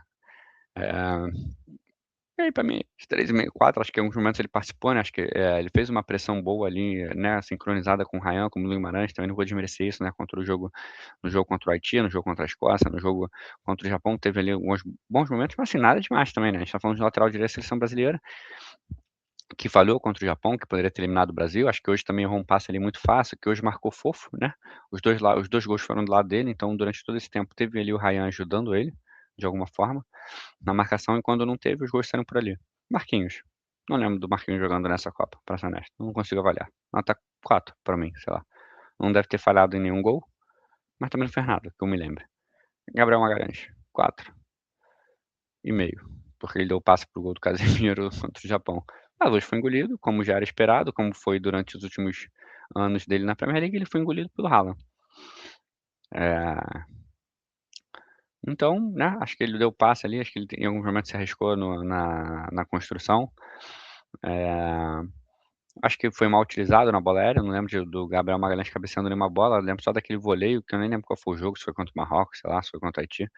Né, mas um cara que fez tantos gols, foi tão importante na bola aérea do Arsenal na temporada, a gente não lembra dele cabeceando uma bola pelo Brasil. Douglas Santos, cara, eu não sei se eu boto a culpa no Douglas Santos ou na pessoa que levou o Douglas Santos, mas Não existe pra mim isso. Se você tem seu melhor jogador, ele joga na ponta esquerda, o teu lateral não pode não apoiar ele em nenhum momento de 5 jogos. Eh, "Ah, mas é feijão com arroz". Porra, não dá pra ser feijão com arroz 100% do tempo. O único momento que eu lembro dele na frente foi aquele chute pra fora que ele recebe do Ryan contra o Haiti. Então e ele ter jogado todos os minutos, né, acho que o Alexander entrou faltando alguns poucos minutos, sei lá contra quem, nem lembro mais se foi Escócia ou Haiti, mas, né, acho que não dá pra ser feijão com arroz assim, acho que também não marcou pra caralho, tipo assim, sei lá, não lembro dele fazendo merda nenhuma no campeonato, né, muito água de no falam feijão com arroz, não é feijão com arroz, é água de salsicha. Tá lá, água de salsicha, não serve pra porra nenhuma, né, como diria o Orochi, não serve pra porra nenhuma. Então, 4, né, sei lá. Casemiro, tema polêmico. Hoje a gente ouviu falar muito pouco do Casemiro, né, curiosidade, Paquetá não jogou, apesar da Noruega ter tido muita bola e o Brasil ter marcado fofo, a gente não viu o Casemiro dar tanto espaço, né, a gente não viu o Casemiro dar tanto bote errado assim, né. Curioso que o Paquetá tenha saído, isso tenha acontecido, ainda que ele tenha sido substituído pelo Martinelli. Acho que a Copa do Casemiro é nota 4,5, né, pelo que ele pelo gol ali, principalmente do Japão, mas acho que ele teve alguns bons momentos também. Acho que ele falhou também, né, acho que ele tá em queda física. Eh, Jogando exposto do jeito que ele jogou, em alguns momentos falhou, né, não dá pra negar. A Copa do Bruno Guimarães, hoje é impossível não botar o pênalti hoje da conta, mas eu acho que é uma Copa nota 7, acho que ele foi o melhor jogador do time. Eh no ciclo da Copa, né, tipo, nos 5 jogos, acho que ele criou bem, né, foi um grande criador de jogadas, acho que ele foi um bom também cadenciador do meio-campo, ele foi um cara que brigou muito, ajudou na pressão, marcou bem, um cara com muita raça, muita entrega, então eu acho que hoje ele perdeu o pênalti, né, é uma pena, né, tipo assim, se eu tivesse que escolher alguém aqui pra perder o pênalti era o Douglas Santos, porra, sei lá, o Danilo, um cara que não vai ter mais futuro na seleção, que não fez porra nenhuma também. Então uma pena que ele tenha perdido o pênalti, né, fica ali, né, um pouco, né, se faz o gol, depois eu falo do pênalti, mas se faz o gol ia ficar: "Porra, né, caralho, coragem, não sei o quê, huevos e tal", mas a Copa dele foi nota 7, 7,5 por aí. Ryan, né, eu vou dar uma nota se para o Bruno Guimarães estou dando 7,5, eu acho que para o Ryan eu vou dar 6,5. Acho que o Ryan fez uma boa Copa, acho que ele foi uma peça fundamental pra fazer um equilíbrio do time, né, ajudou na pressão, ajudou em gols, ajudou a criar algumas chances, foi muito correto, acho que o Ryan né, acho que o Ryan talvez seja o cara do feijão com arroz. Eh, um cara que marcou, o cara que criou jogadas, o cara que errou muito pouco passe, né, nem sei se hoje ele errou pouco passe, não deve ter dado nem 15 passes no jogo provavelmente, deixa eu ver, 21 passes de 23, né, a gente vê errou 2 e tal. Então um cara que teve um jogo que acertou todos os passes, a gente vê aqui, né, a maioria dos passes pra trás, né, tem 2 pra frente, um para o lado, o resto tudo pra trás, né, coisa bizarra, a gente tá o Brasil tá atacando pra cá, né, pra cá. Os passes deles são tudo pra cá. Olha que coisa bizarra, né. A gente tá falando do nosso ponto, né, tudo pra trás aqui, ó, chegou aqui, toca pra trás, chegou aqui, toca pra trás, chegou aqui, toca pra trás. Ah, beleza. Então, eu acho que 3 passes decisivos, né, 3 passes pra finalização, eh, então, acho que é isso, né, acho que o Ryan entrou bem, primeira Copa dele, né, 19 anos, mas acho que mais importante né, um fator mais importante que seja uma Copa com 19 anos, é que o Ryan chegou na seleção agora, ele não é como o Estevão que tá aí há um ano e pouco na seleção, ou como o Endrick que já jogou a Copa América 2024, ele chegou em março, em junho ele virou titular e jogou bem a Copa. Acho que em nenhum momento a gente cogitou questionar o Ryan, né, acho que ele deu um equilíbrio fundamental para o time, foi tático, foi inteligente, desperdiçou pouca bola, cuidou bem da bola, gerou chance de gol, né, infelizmente não fez o gol, deu aquela assistência, né, assistência para o Vini Júnior, que a bola estava para o Vini Júnior contra a Escócia, mas é que tá, eu também acho que o Ryan não é o cara do feijão com arroz, o Ryan tem que ter um pouco mais de protagonismo, aí eu não sei onde é que entra ele, né, a insegurança ou as jogadas dele quanto entra o Ancelotti, mas acho que ele poderia ter buscado algumas vezes um pouco mais de agressividade, né, partir pra dentro, chutar, jogar um pouco mais por dentro. Esse Ryan é muito espetado, né, eu falo com o André muitas vezes, quando ele tá no Bournemouth, tem até um lateral lá, eu esqueci o nome dele, se é Jimenez, um lourinho, eh, que ele que ele joga por ali, aí muitas vezes o Ryan joga muito espetado e esse Jimenez passa pelo meio, né. Hoje o Danilo não tinha um Danilo pelo meio, e E aí eu acho que o Ryan tinha que ter tido um pouco mais de ousadia, na Copa em geral, não tô falando hoje não, porque hoje nem recebeu tantas bolas, mas de arriscar um pouco mais, né. Hoje ele deu 2 chutes, os 2 já acabaram sendo de direita, né, um numa sobra na entrada da área e outro num que ele leva e corta pra direita. Então, acho que é isso. A Copa do Ryan foi boa, 6,5, acho que foi um feijão com arroz muito bem feito, temperadinho, lindo, mas o Ryan pra próxima Copa já tem que, né, pra próxima Copa não, acho que pra esse ano, né, vai chegar a eliminatória, ele vai jogar. Eh e já tem que ser um pouco mais feijão com arroz. Acho que ele tem que partir pra cima, tem que buscar um pouco mais jogada individual, um pouco mais de protagonismo e botar e falar: "Porra, eu sou o Ryan, né, fiz todas as categorias de base, fui pica, tô na Europa, tô na Premier League, tô jogando Europa League, tô sendo, porra, eh acompanhado de perto por clubes grandes, vou jogar a Champions League na próxima temporada, né, não nessa agora na 27, 28". Então acho que essa tem que ser acho que esse tem que ser o pensamento do Ryan. E digo mais, Rafinha, né, a gente vai ver como é que vai ser a gestão de grupo do Ancelotti, o Rafinha e o Estevão vão ter que comer feijão com arroz pra ganhar do Raya. Eh, eu acho que ele trouxe um equilíbrio para o time que é difícil, né, de você tirar aqui, né, vamos imaginar aqui um Wesley voltando, uma dobradinha aqui, o Wesley e Ryan, podendo o Wesley passar para o fundo e dando a oportunidade de gerar dúvida no defensor e o Ryan cortar para dentro, o Ryan vira um jogador muito bom. O Rafinha acho que deixou a desejar, acho que o Rafinha moralmente na seleção é ladeira abaixo, né, não tem muito o que dizer. Eh e aí é isso, né, acho uma boa Copa do Ryan, mas acho que é agora quando acabar a Copa, vir próximos amistosos, ele tem que dar um passo assim, um salto, né, um passo para o alto, um passo à frente. Martinelli, boa Copa, fez o né, não jogou muito, fez o gol contra o Japão, eh, não, acho que não tem muito o que dizer, né, a gente vai dar aqui pelos lances pontuais do Martinelli, nota 6, acho que ele deu uma boa partida hoje. Nota 6 assim, né, poderia ser um sem nota se você pegar o conjunto do que foi o Martinelli na Copa. Matheus Cunha, nota 6,5 também, acho que tão bom quanto o Ryan, deu um equilíbrio para o time, se entregou, roubou bola, fez gol, deu assistência. Mentira, nem lembro se ele deu assistência na verdade, mas acho que deu, não deu não? Não sei. Eh, então, né, acho que ele foi importante, acho que entenderam melhor o que é o Matheus Cunha na seleção, muita gente criticava o Matheus Cunha, né, na última Copa ele não foi porque não em tese não sabia fazer gol, porque não era homem-gol, e nã-nã-nã, e acho que ficou muito claro qual é o papel do Matheus Cunha, né, o papel do Matheus Cunha é esse, é criar jogada, movimentar, abrir espaço, fazer o time ser um caos ordenado, né, aquela coisa se mexe, toca, passa, eu tô aqui, eu tô lá, mas senti um pouco de falta nesses 2 últimos jogos de um pouco mais circulação dele, e trocas com o Vini Júnior, troca com o Ryan, ele consegue jogar pela direita, ele consegue jogar pela esquerda. Então senti um pouco de falta disso, né, acho que ele também é um cara que vai ser importante no próximo ciclo. Não sei como é que vai ser com o Ancelotti, mas é isso, né. E o Vini Júnior aqui eu vou dar, né, se eu dei para o Guimarães 7, vou dar pra ele se eu dei para o Guimarães 7,5, vou dar pra ele 7, né, acho que também não dá pra desconsiderar os gols que ele fez, não acho que o Vini Júnior fez uma Copa absurda, né, não acho que ele não fez uma Copa nem perto do Haaland, do Mbappé, do Messi, e dos outros grandes caras, né, não acho que ele tá ali, por exemplo, ele não acho que ele tenha feito uma Copa melhor que a do Bruno Guimarães, não acho que ele tenha feito uma Copa nem que o Bellingham, por exemplo, que acho que talvez brigue ali com o Harry Kane na Inglaterra, eh, a Copa dele foi melhor que a do Quinhões, do México, a do Luiz Dias, da Colômbia? Eu acho que não, acho que ele tá um pouco abaixo ainda desses jogadores, acho que a partida dele contra o Marrocos foi ruim, acho que a contra o Haiti ele faz o gol ali, né, dá uma chance, mas ele ainda erra muito, um Vini muito preso, muito acomodado em termos de marcação, de posicionamento, que aí também vai cair muito na culpa do técnico e de você ter um lateral que não te ajuda em porra nenhuma. Eh, Outras costas, a mesma coisa, né, tipo, errando, né, fez os 2 gols ali, mas os 2 gols meio que de tap-in, né, de só empurrar a bola pra rede, mas ainda errando muito algumas decisões e tal, né, chega ali no final do jogo, ele fica até um pouco desesperado pra fazer o gol. Então meio que isso. Vamos lá.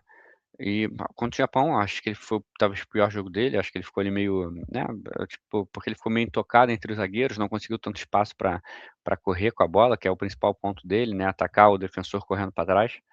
Ah, no segundo tempo ele até deu uma melhorada, mas não participou das principais chances do Brasil, eu acho, teve quase aquele golaço dele, que é muito parecido com o lance do Endrick pra mim hoje, que a bola cai na perna ruim, não sabe o que fazer com a perna ruim, acaba meio que chutando de 3 dedos, desequilibrado de qualquer jeito.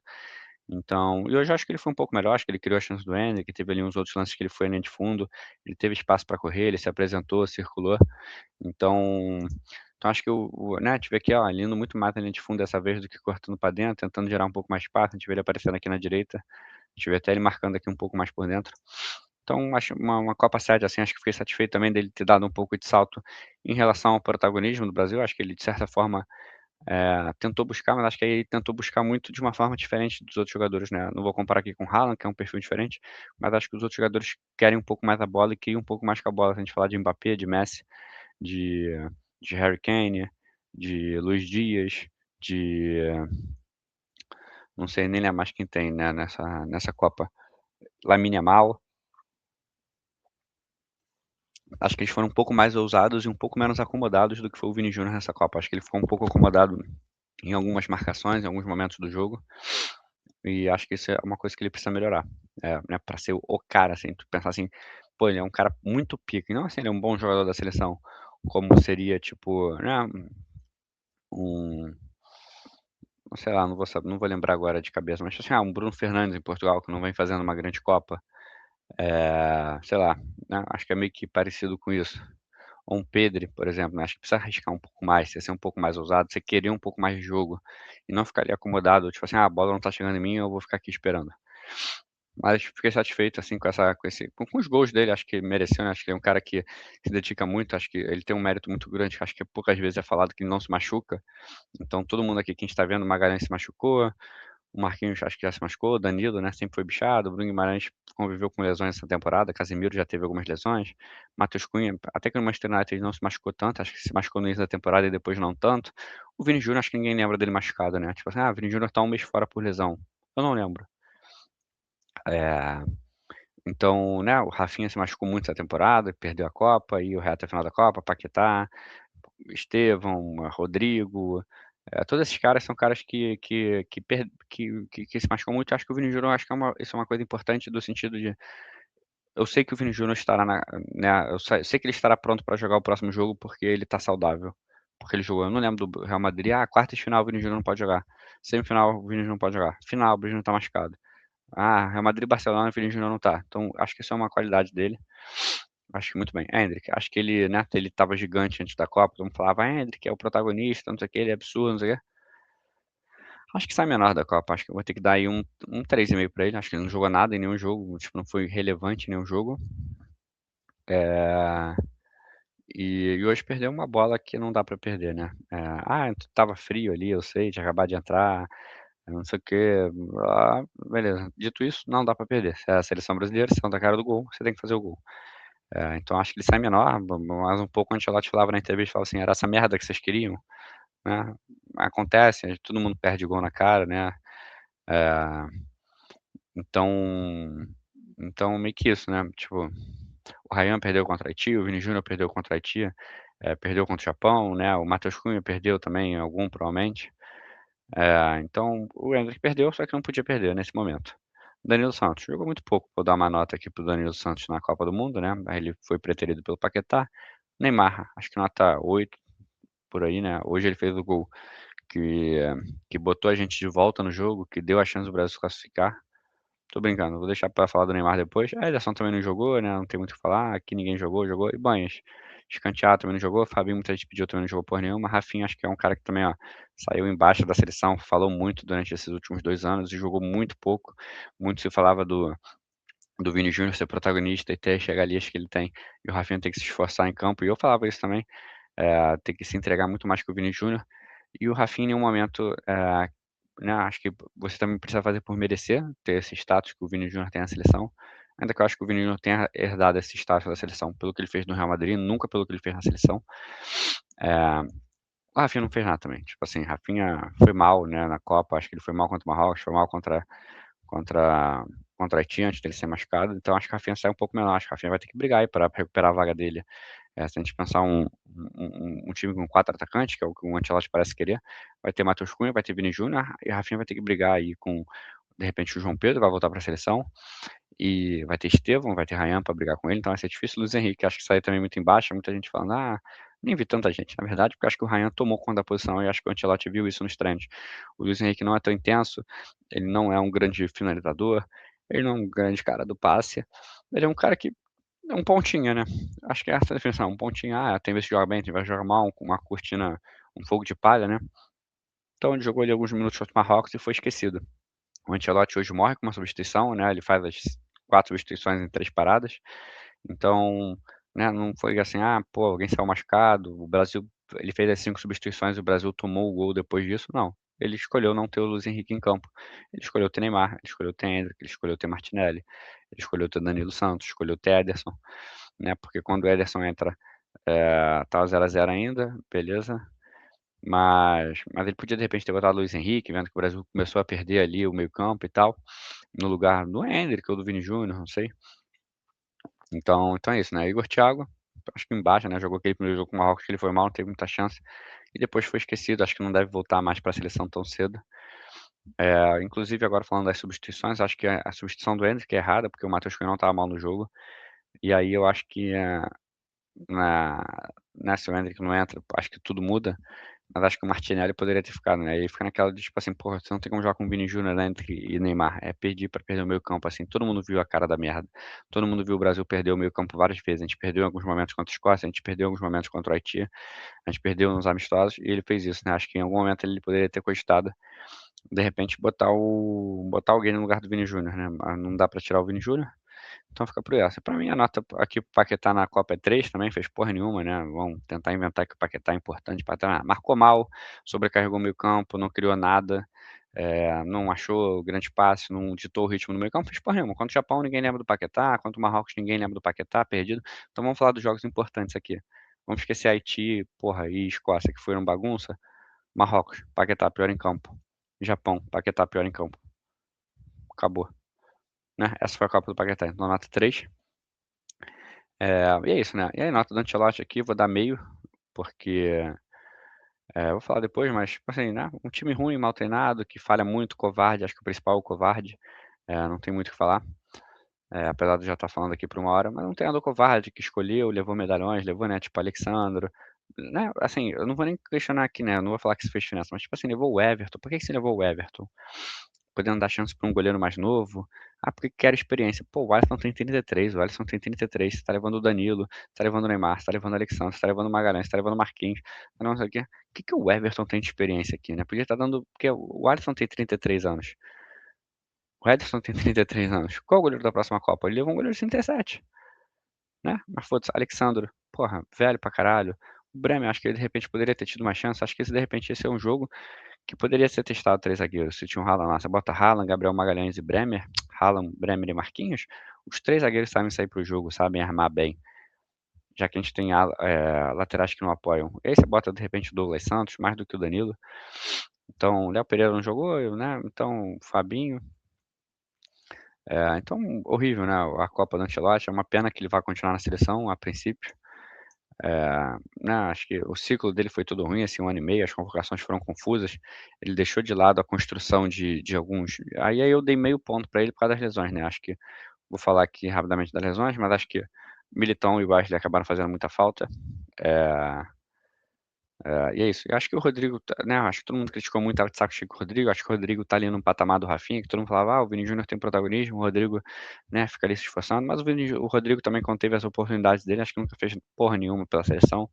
Então também não vou ficar aqui chorando por causa do Rodrigo. E o Estevão é um desfalque? Mas eu acho que o Ryan, talvez você pode falar, já se o Estevão tivesse saudável, ele poderia entrar no segundo tempo no lugar do Ryan. Mas aí eu acho que o Ryan nem teria tido a chance se o Estevão não se machuca, né? Seria o Luiz Henrique. Então acho que um jogador muito importante aqui do equilíbrio surgiu por causa das lesões que é o Ryan. Então acho que é isso, né? Aí, né, vamos falar agora de algumas coisas específicas. O pênalti. O pênalti, eu vou levar dos pontos. Eu não acho que o Vinícius Júnior pipocou ali. Se antes do jogo tá combinado que o Bruno Guimarães vai bater o pênalti, é o Bruno Guimarães que vai bater o pênalti. O Bruno Guimarães está preparado mentalmente para bater o pênalti, porque foi definido antes do jogo que ele vai bater o pênalti. Então ele tem que estar preparado. Se o Vinícius Júnior vai ali e pega a bola, né, muita gente dizendo, ele deu a bola pro Guimarães. Ele deu a bola pro Guimarães porque todo mundo sabe que hoje em dia, um jogador completamente aleatório, o segundo melhor do time, ele pega a bola, fica ali perto da marca do pênalti, que é para ver se ninguém tá fudendo a marca, e fica ouvindo a buzinada do adversário, tipo, vai perder, você é uma merda, vai bater no canto direito, eu já sei onde é que você bate, blá, blá. E aí depois no final, quando o árbitro tira todo mundo, ele dá a bola pro batedor oficial, meio que sem pressão, né? Porque todo mundo parou de provocar. Então, não acho que o Vini Júnior deu a bola, tipo assim, tô aqui com a bola e quero dar. Não, não existe isso pra mim. E aí o Bruno Guimarães vai bater o pênalti. Se isso for treinado, é. Agora imagina se o Vini Júnior tá com a bola, o Bruno Guimarães é o batedor, e o Bruno Guimarães vai lá bater, o Vini Júnior fala: "Não, vou bater". Aí o Bruno Guimarães fala: "Não, mas sou eu que sou o batedor". Aí ele olha para o Ancelotti fica naquela de: "Não, o Ancelotti deixa os jogadores decidirem". Aí o Vini Júnior fala: "Não, eu quero bater, quero bater". Aí o Bruno Guimarães: "Mas sou eu o batedor". Aí o Júnior fala: "Não, não, eu que bato, tô confiante". Aí o Bruno Guimarães fala: "Tá". Isso não aumenta muito a pressão no Vini Júnior? Ter um conflito ali, né, tipo como foi aquele do Neymar com o Cavani, que talvez seja o mais emblemático aí dos últimos tempos. Você vai bater um pênalti decisivo e você vai ter uma disputa com o seu companheiro de time pra ver quem vai bater. Complicado. Então não acho que o Vini Júnior pipocou, acho que se o combinado era Bruno Guimarães. Era Bruno Guimarães, não tem que mudar isso dentro do campo. A não ser que ainda mais que eram 10 minutos de jogo, assim, tipo, eh, né, não era assim: "Ah, pô, 20 do segundo tempo, o Bruno Guimarães tá mal pra caralho, perdeu 2 gols ridículos, e aí agora e aí agora e aí agora, o Vini Júnior tá com mais moral, porque o desenrolar do jogo botou o Vini Júnior num patamar acima do Guimarães. Não, era o início de jogo, todo mundo estava bem ali, né, ou todo mundo estava meio que numa estaca zero, ninguém cresceu ou diminuiu com o jogo, então quem tinha que bater era o Bruno Guimarães. Agora, o que me preocupa é, se o Vini Júnior fez 2 gols contra a Escócia, né, se tem um pênalti ali contra a Escócia, lá aos 40 do segundo tempo, quem bate é o Bruno Guimarães ou é o Vini Júnior pra fazer um hat-trick, né? Quem bate pênalti? Pra mim seria o Vini Júnior, né? Ele buscaria o hat-trick, ele pegaria a bola e ia falar: "Não, não, deixa comigo", beleza, num tom de festividade. Se tem um pênalti final da Copa do Mundo, ou uma semifinal Brasil e Argentina, 20 do segundo tempo, quem bate pênalti é o Bruno Guimarães? Né, me parece que não, né, é o que todo mundo tá falando aí. Na Inglaterra bateu o Harry Kane, no México bateu o Raul Jiménez, na Argentina bateu o Messi, na França bateu o Mbappé, em Portugal bateu o Cristiano Ronaldo, eh, né, o craque do time, aquele cara que, né, todo mundo depois que o Vini Júnior fez os gols na fase de grupos falou: "Ai, o Vini Júnior é protagonista. Ai, o Vini Júnior chamou responsabilidade. Ah, não sei o que lá". Mas eu acho que essa responsabilidade não é feita na hora do jogo, não é ali no improviso, né, do tipo: "Ah, o Bruno Guimarães é o batedor, ah, e agora eu resolvi mudar". Não, pra mim é assim. Por que que o Bruno Guimarães é o batedor? Ah, porque ele foi o que melhor bateu. O Vini Júnior já bateu pênalti no Real Madrid, não sei com que frequência, mas já bateu pelo menos uns 5 no Real Madrid. Já bateu pênalti na seleção, se eu não me engano. E e ele tem que treinar. Pô, é a Copa do Mundo, cara. Vamos supor que a gente perdeu na última Copa nos pênaltis. A gente terminou ali com a escalação, era Douglas Santos, Magalhães, Marquinhos, Danilo, era Endrick, Neymar, Ederson, Danilo Santos, Casemiro e Vini. E aí eu te pergunto, quem quer bater? Esse é o Danilo? Vamos lá, tem 11 jogadores. Danilo não, Marquinhos não, Magalhães não. Marquinhos perdeu na última Copa, Magalhães perdeu na final da Champions. É o Douglas Santos? Não. Já tiramos 4. É o Casemiro? Acho que não. Tiramos 5. É o Ederson? Não, tiramos 6. É o Danilo Santos? Poderia ser, mas não, tiramos 7. Aí sobrou Endrick, Neymar e Vini Júnior, né? Tirando o Alisson também. Só esses 3. Como é que o Vini Júnior não treina pênalti? A gente tá na Copa do Mundo. Se eu sou técnico de futebol, eu falo assim para os meus jogadores: olha só, né? Quantas disputas de pênalti a gente já tem na Copa do Mundo? Pô, se a gente for muito ruim, né? Ou der muito azar, não sei o que, incompetente, a gente vai pra 2 disputas de pênalti em 5 mata-mata.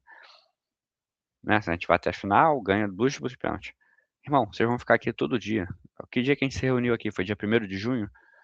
Todo dia, todos os jogadores do meu elenco vão bater 15 pênaltis. Os 15 pênaltis que você vai bater vão ser iguais.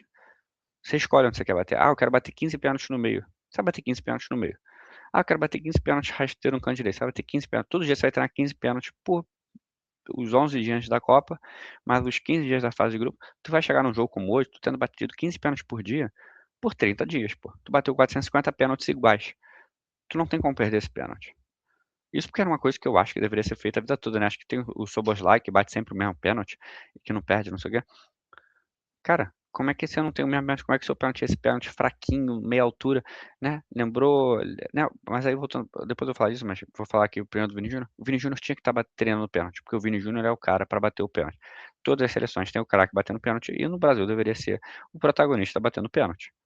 Mas não era algo para ser feito em campo, era para ser feito, ó, era para o Ancelotti chegar no treino e falar assim: Vini, vai lá bater pênalti.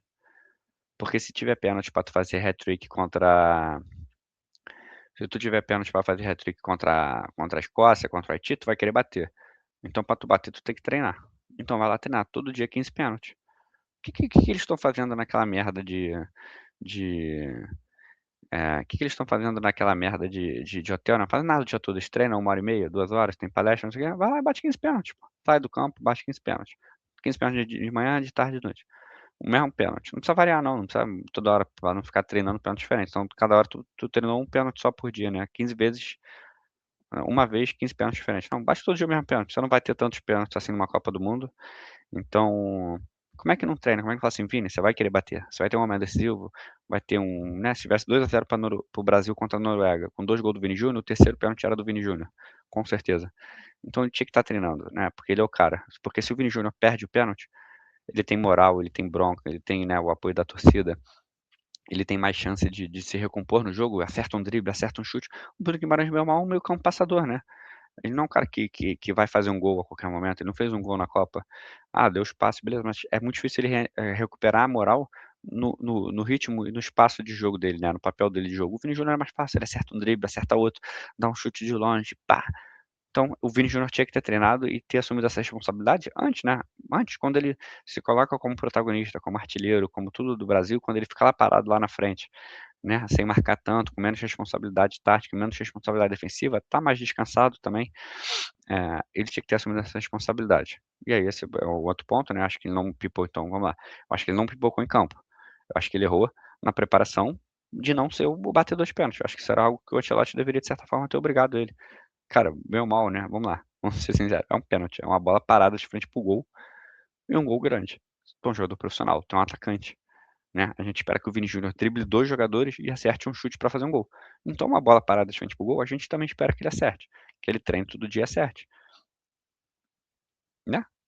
É meio que um pouco isso, assim, é meio estranho ele, então acho que a pipocada, né, não vou chamar de pipocada aqui, mas essa falta de protagonismo dele, de chamar a responsabilidade veio antes.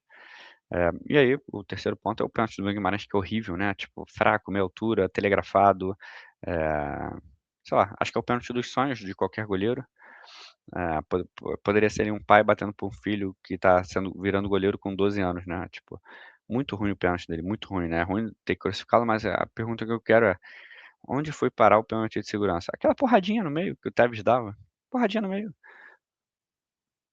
cadê? Eu vi aquele jogo do Paraguai contra a Alemanha, que o Paraguai teve 2 chances de fechar o jogo nos pênaltis e os 2 caras ali horríveis, né, foi o Sanabria e um zagueiro, não lembro agora quem foi o outro zagueiro, que eles tentam colocar um pênalti contra o Neuer. Cadê a pancada no meio, né? O Dibu falou na outra Copa, falou: "Se eu pegar um pênalti, o próximo você pode bater no meio, porque o goleiro vai pular". Qual é a chance de 10 minutos de jogo ter um pênalti para o Brasil e o goleiro não pular, ficar parado no meio, sustentar essa? Bruno Guimarães que nem bateu tantos pênaltis assim na vida. Cadê a pancada no meio? Fechou o olho e chutou. Quem fez isso? Quem é um excelente cobrador de pênalti? Cristiano Ronaldo.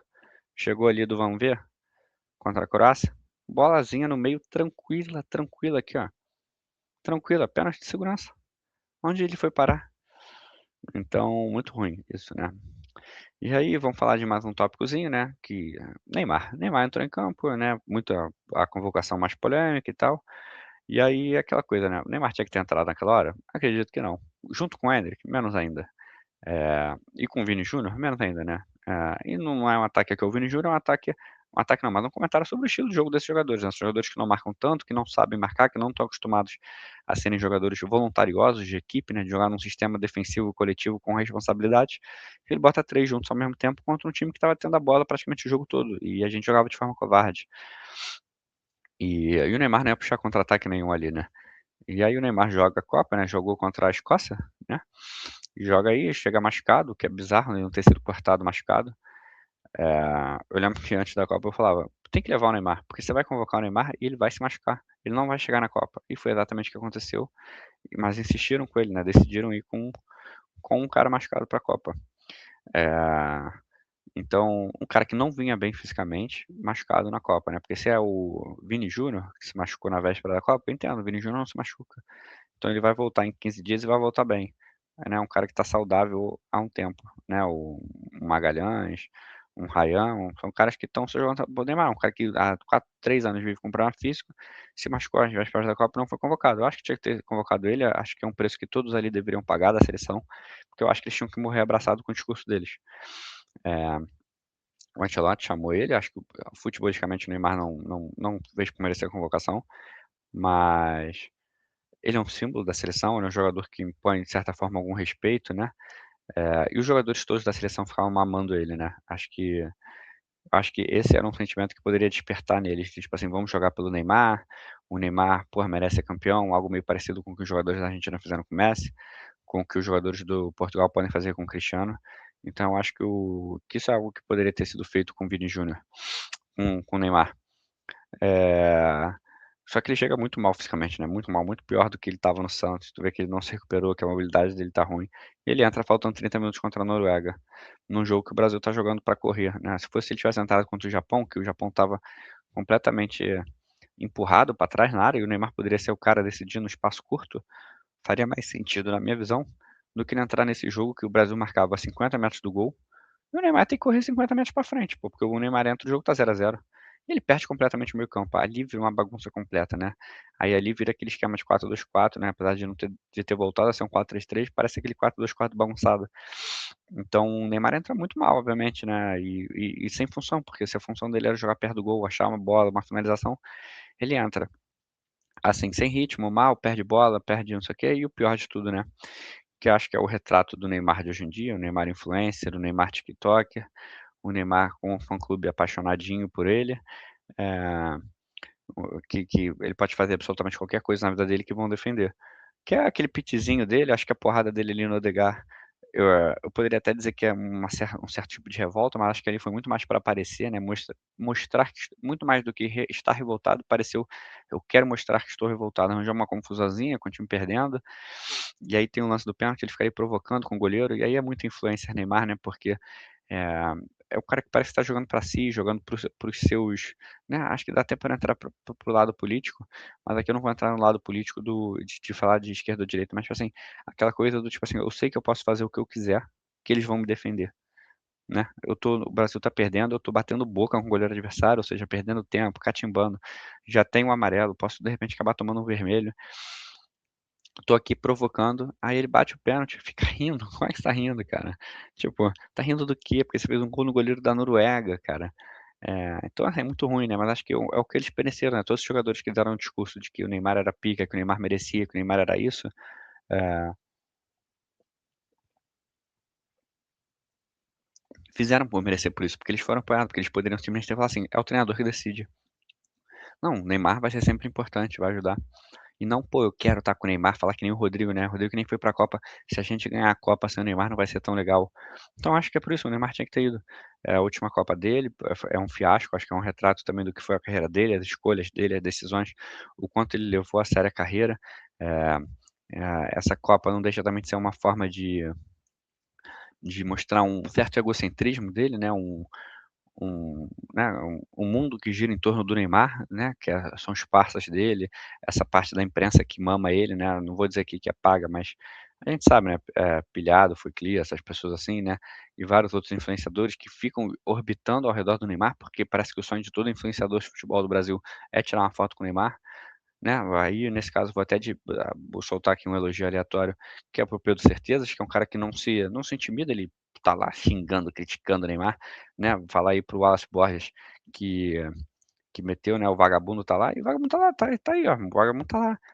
Eu acho que o Neymar tinha que ter sido convocado pra isso, né, mas acho que ele entrar em campo é diferente, o momento que ele vai entrar em campo é diferente. A gente paga o preço de ter levado tantos jogadores que eram ineptos, né, não tinham condição de jogar futebol. E a gente ainda perde alguns com lesão. É um pouco isso, né, não acho que ele tirou a vaga de alguém, né, podem falar: "Ah, porque ele tirou a vaga de João Pedro". Cara, o Luiz Henrique não entrou, o Igor Thiago não entraram, também não entrou. Então, assim, se o João Pedro tivesse aí, era bobear dele não ter entrado, por que que não seria o João Pedro no lugar do Igor Thiago? Ou seria sei lá, o Igor Jesus no lugar do Luiz Henrique, eh, sei lá, não sei, Richarlison. Então acho que é isso, né, acho que o Neymar tinha que ter ido, não sei, se ele tinha que ter jogado era um critério do Ancelotti, mas ele tinha que estar ali no grupo. Se a gente tá falando que a gente tinha que levar o Danilo, cara, o Danilo que não ganhou, tipo, praticamente nada, né, na vida, assim, não é um cara, ele pode ser vencedor, porque ele ganhou no City, ganhou na Juventus, não sei o quê, mas ele não é um cara protagonista de título, um cara essencial para um título. Ele não é tipo um Carvajal, né, que é um líder de um título, ele não é um craque, longe, o Carvajal não é um craque, mas ele é um líder de um título, é um cara que, porra, tem moral, era capitão, né, assumia bronca. O Danilo era um coadjuvante do caralho ali nos títulos e ele estava lá, o Alexandre estava lá.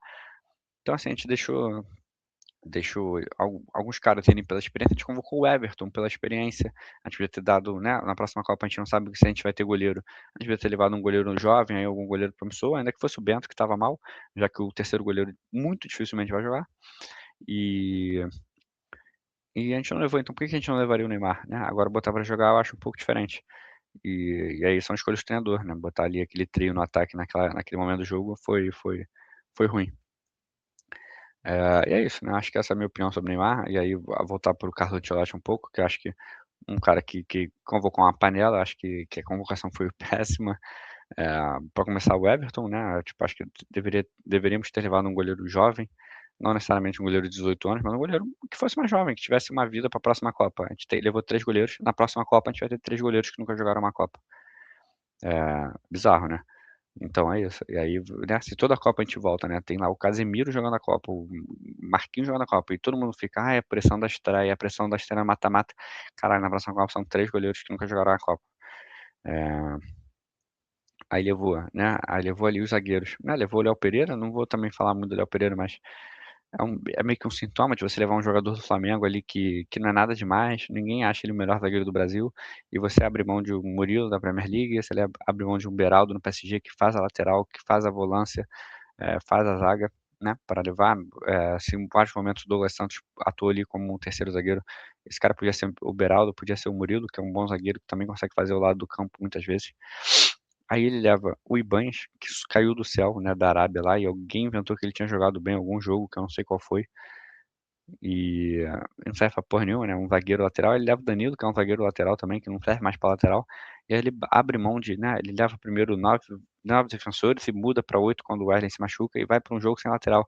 Ou seja, a gente tinha um jogo hoje precisando vencer, em algum momento virar o jogo, porque a gente não tinha um lateral para botar para fazer uma dobradinha, que foi algo que incomodou muito na Noruega quando enfrentou Senegal e quando enfrentou Costa do Marfim. Tinha laterais que se associavam muito aos pontas e ultrapassavam, criavam chances, chutavam. A gente vê com a Espanha, como a Espanha mudou, trocando o Llorente pelo Pedro Porro, que é um lateral muito mais ofensivo. A gente vê Portugal com o Nuno Mendes atacando bastante, Cancelo atacando bastante. Uma das principais substituições de Portugal é trocar o Cancelo, que é um lateral meio um pouco armador, né, que constrói por dentro, mais parecido com o Danilo, para trocar por um lateral como Semedo, que apoia muito mais. A gente vê na Argentina, a gente tem o Medina, a gente tem o Molina, a gente tem o Montiel, que são laterais bons, muito longe disso. Ninguém olha e fala, nossa, eu queria ter o Molina na seleção, eu queria ter o Montiel. Não. É, a gente fala. E a gente não levou um lateral, podia ter sido o Paulo Henrique, podia ter sido o Vitinho, podia ter sido, sei lá, mas levar um lateral, né? Sei que a gente teve a lesão do Wanderson, mas a gente foi por uma Copa do Mundo sem laterais, porra. A gente foi com 8 zagueiros. Então, muita gente também falando do Casemiro, né? Casemiro tá velho, todo mundo sabe como é que era o estado do Casemiro. O Casemiro tem 34 anos, o Casemiro fez uma ótima temporada no Manchester United, mas o Casemiro tá velho. Todo mundo sabe o que o Casemiro pode entregar e o que ele vai entregar. Daí que tá. O Casemiro tá velho. E quem é a reserva do Casemiro? É o Fabinho. O Fabinho tá o quê? Velho, porra. O Fabinho joga há 3 anos na Arábia. Quando acabou a Copa de 2022, ninguém via futuro no Fabinho. Ele saiu do Liverpool mal, jogando mal. O Fabinho foi lento no auge da carreira dele. No auge do vigor físico, ele era lento. Se tu botasse ele no lugar do Casemiro, ele ia ser mais lento ainda, pô. Ele nunca teve esse poder de cobertura, de combate, de correr atrás, de nada. Ali, em algum momento ali da vida dele, ele era um bom passador, um meio-campista que controlava um pouco o jogo, mas também já não é mais, né? Tipo assim, tá jogando na Arábia. E ele abre mão do Andrei Santos pra levar. Ele abre mão do Andrei Santos no Chelsea, um cara jovem que poderia ser projetado para a próxima Copa, porque a gente vê que o Fabinho entrou no segundo tempo contra o Marrocos, e acho que contra a Escócia ou contra a Haiti, né? Joga ali o Fabinho, não deve jogar 60 minutos da Copa se bobear. Ele poderia ter dado uma casca para um jogador, que é o Andrei, que veio sendo convocado o ciclo do Ancelotti todo, né? Que fez todas as categorias de base da seleção, foi capitão da seleção de base. Eu sei que seleção de base não é igual ao profissional, mas que fez uma boa temporada na França, fez uma temporada ali com alguns altos e baixos no Chelsea, mas ele tem uma briga muito árdua com o Caicedo e com o Enzo. E ele tira o Andrei para botar o Fabinho. Assim, né, é um falso projeto, né? Se a gente for pegar aqui os caras que ele convocou, os 3 goleiros não têm futuro, o Danilo não tem futuro, o Marquinhos acho que não tem futuro, acho que o Marquinhos também já tem uns 32, acho que não chega a 36, não chega a 36 bem. Alexandre não tem futuro, Douglas Santos acho que também não tem futuro, mas não pela idade, mas o Casemiro não tem futuro de idade e o Fabinho não tem futuro de idade. Ou seja, né, os 8 da zaga, mais os 3 goleiros e mais os 2 volantes, que é o sistema defensivo ali, ou seja, dos 13, os únicos que vão ter idade para jogar a próxima Copa são Gabriel Magalhães, Douglas Santos e Ibañez, né? Se alguém quer o Ibañez no time também, é de fuder, deixa eu ver quantos anos tem o Ibañez. O Ibañez é 98. O Douglas Santos, né? Só os piores tem. O Douglas Santos tem 32. O Douglas Santos não tem idade para jogar a próxima Copa, né? Não vai chegar com 36. E o Bremer acho que tem 31, né? O Bremer tem 29. Então o Bremer ainda teria mais uma Copa, né? Mas tu vê que a maioria aí que jogou não tem idade, né? Quem tem é o Léo Pereira. O Léo Pereira acho que tem 29 também, né? O Léo Pereira tem 30. Então o Léo Pereira também não tem idade, né? Não vai chegar com 34 na próxima Copa. Então quem tem idade é o Ibañez, que acho que ninguém quer na próxima Copa, e o Bremer, que vai chegar com 33. O Ibañez com 32 e o Bremer com 33 sendo os jogadores dali dos 12 primeiros, né, 13 primeiros ali da linha de defesa para jogar a próxima Copa. Então, acho que esse trabalho, nesse sentido, do Ancelotti é vergonhoso, né? Ele pode falar que ele botou o André nesse ciclo todo já para dar experiência pensando na próxima Copa, mas acho ruim. Poderia ter levado também o André, poderia ter levado o, o João Gomes, mas o Fabinho foi de fuder. Ele leva o Bruno Guimarães, para mim, corretíssimo. O Danilo Santos, corretíssimo, jogador muito bom. Foi bem pela seleção, estava muito bem no Botafogo. E ele leva o Paquetá. O Paquetá fez uma temporada horrível, passada no West Ham. Essa temporada, né, que foi metade no West Ham e metade no Flamengo, é ruim. A primeira metade dele no West Ham é ruim. É, né, o time estava quase caindo. Quando ele sai, o time melhora. Não que seja exatamente culpa dele, mas mostra que o time não era horrível assim. É, e né, o Matheus Fernandes, que jogava com ele no West Ham, foi vendido por 80 milhões para o Tottenham. Ele volta para o Flamengo, por conforto dele. Ele joga praticamente estadual e o início do Brasileirão e joga mal, né? Tipo assim, acho que ninguém foi impressionado com o futebol do Paquetá, achou que o Paquetá mudou o nível do Flamengo, que o Paquetá deitou e rolou. Nada, acho que pô, é bem mediano, né? Tipo assim, o Paquetá jogou mais que o Lúcio Costa, jogou mais que o Thiago Mendes, jogou mais que o Danilo Santos? Eu acho que não. Jogou mais, sei lá, que os caras aí do Palmeiras, São Paulo? Acho que não. Tipo assim, ele caiu do céu na seleção e caiu do céu no time titular. Aí eu acho que é um. Né, eu acho que teve uma diferença aí, talvez um desencontro de informação, que foi que o Ancelotti ele convocou o Paquetá hipotético, né, contratado por 70 milhões pelo Manchester City, treinado pelo Guardiola.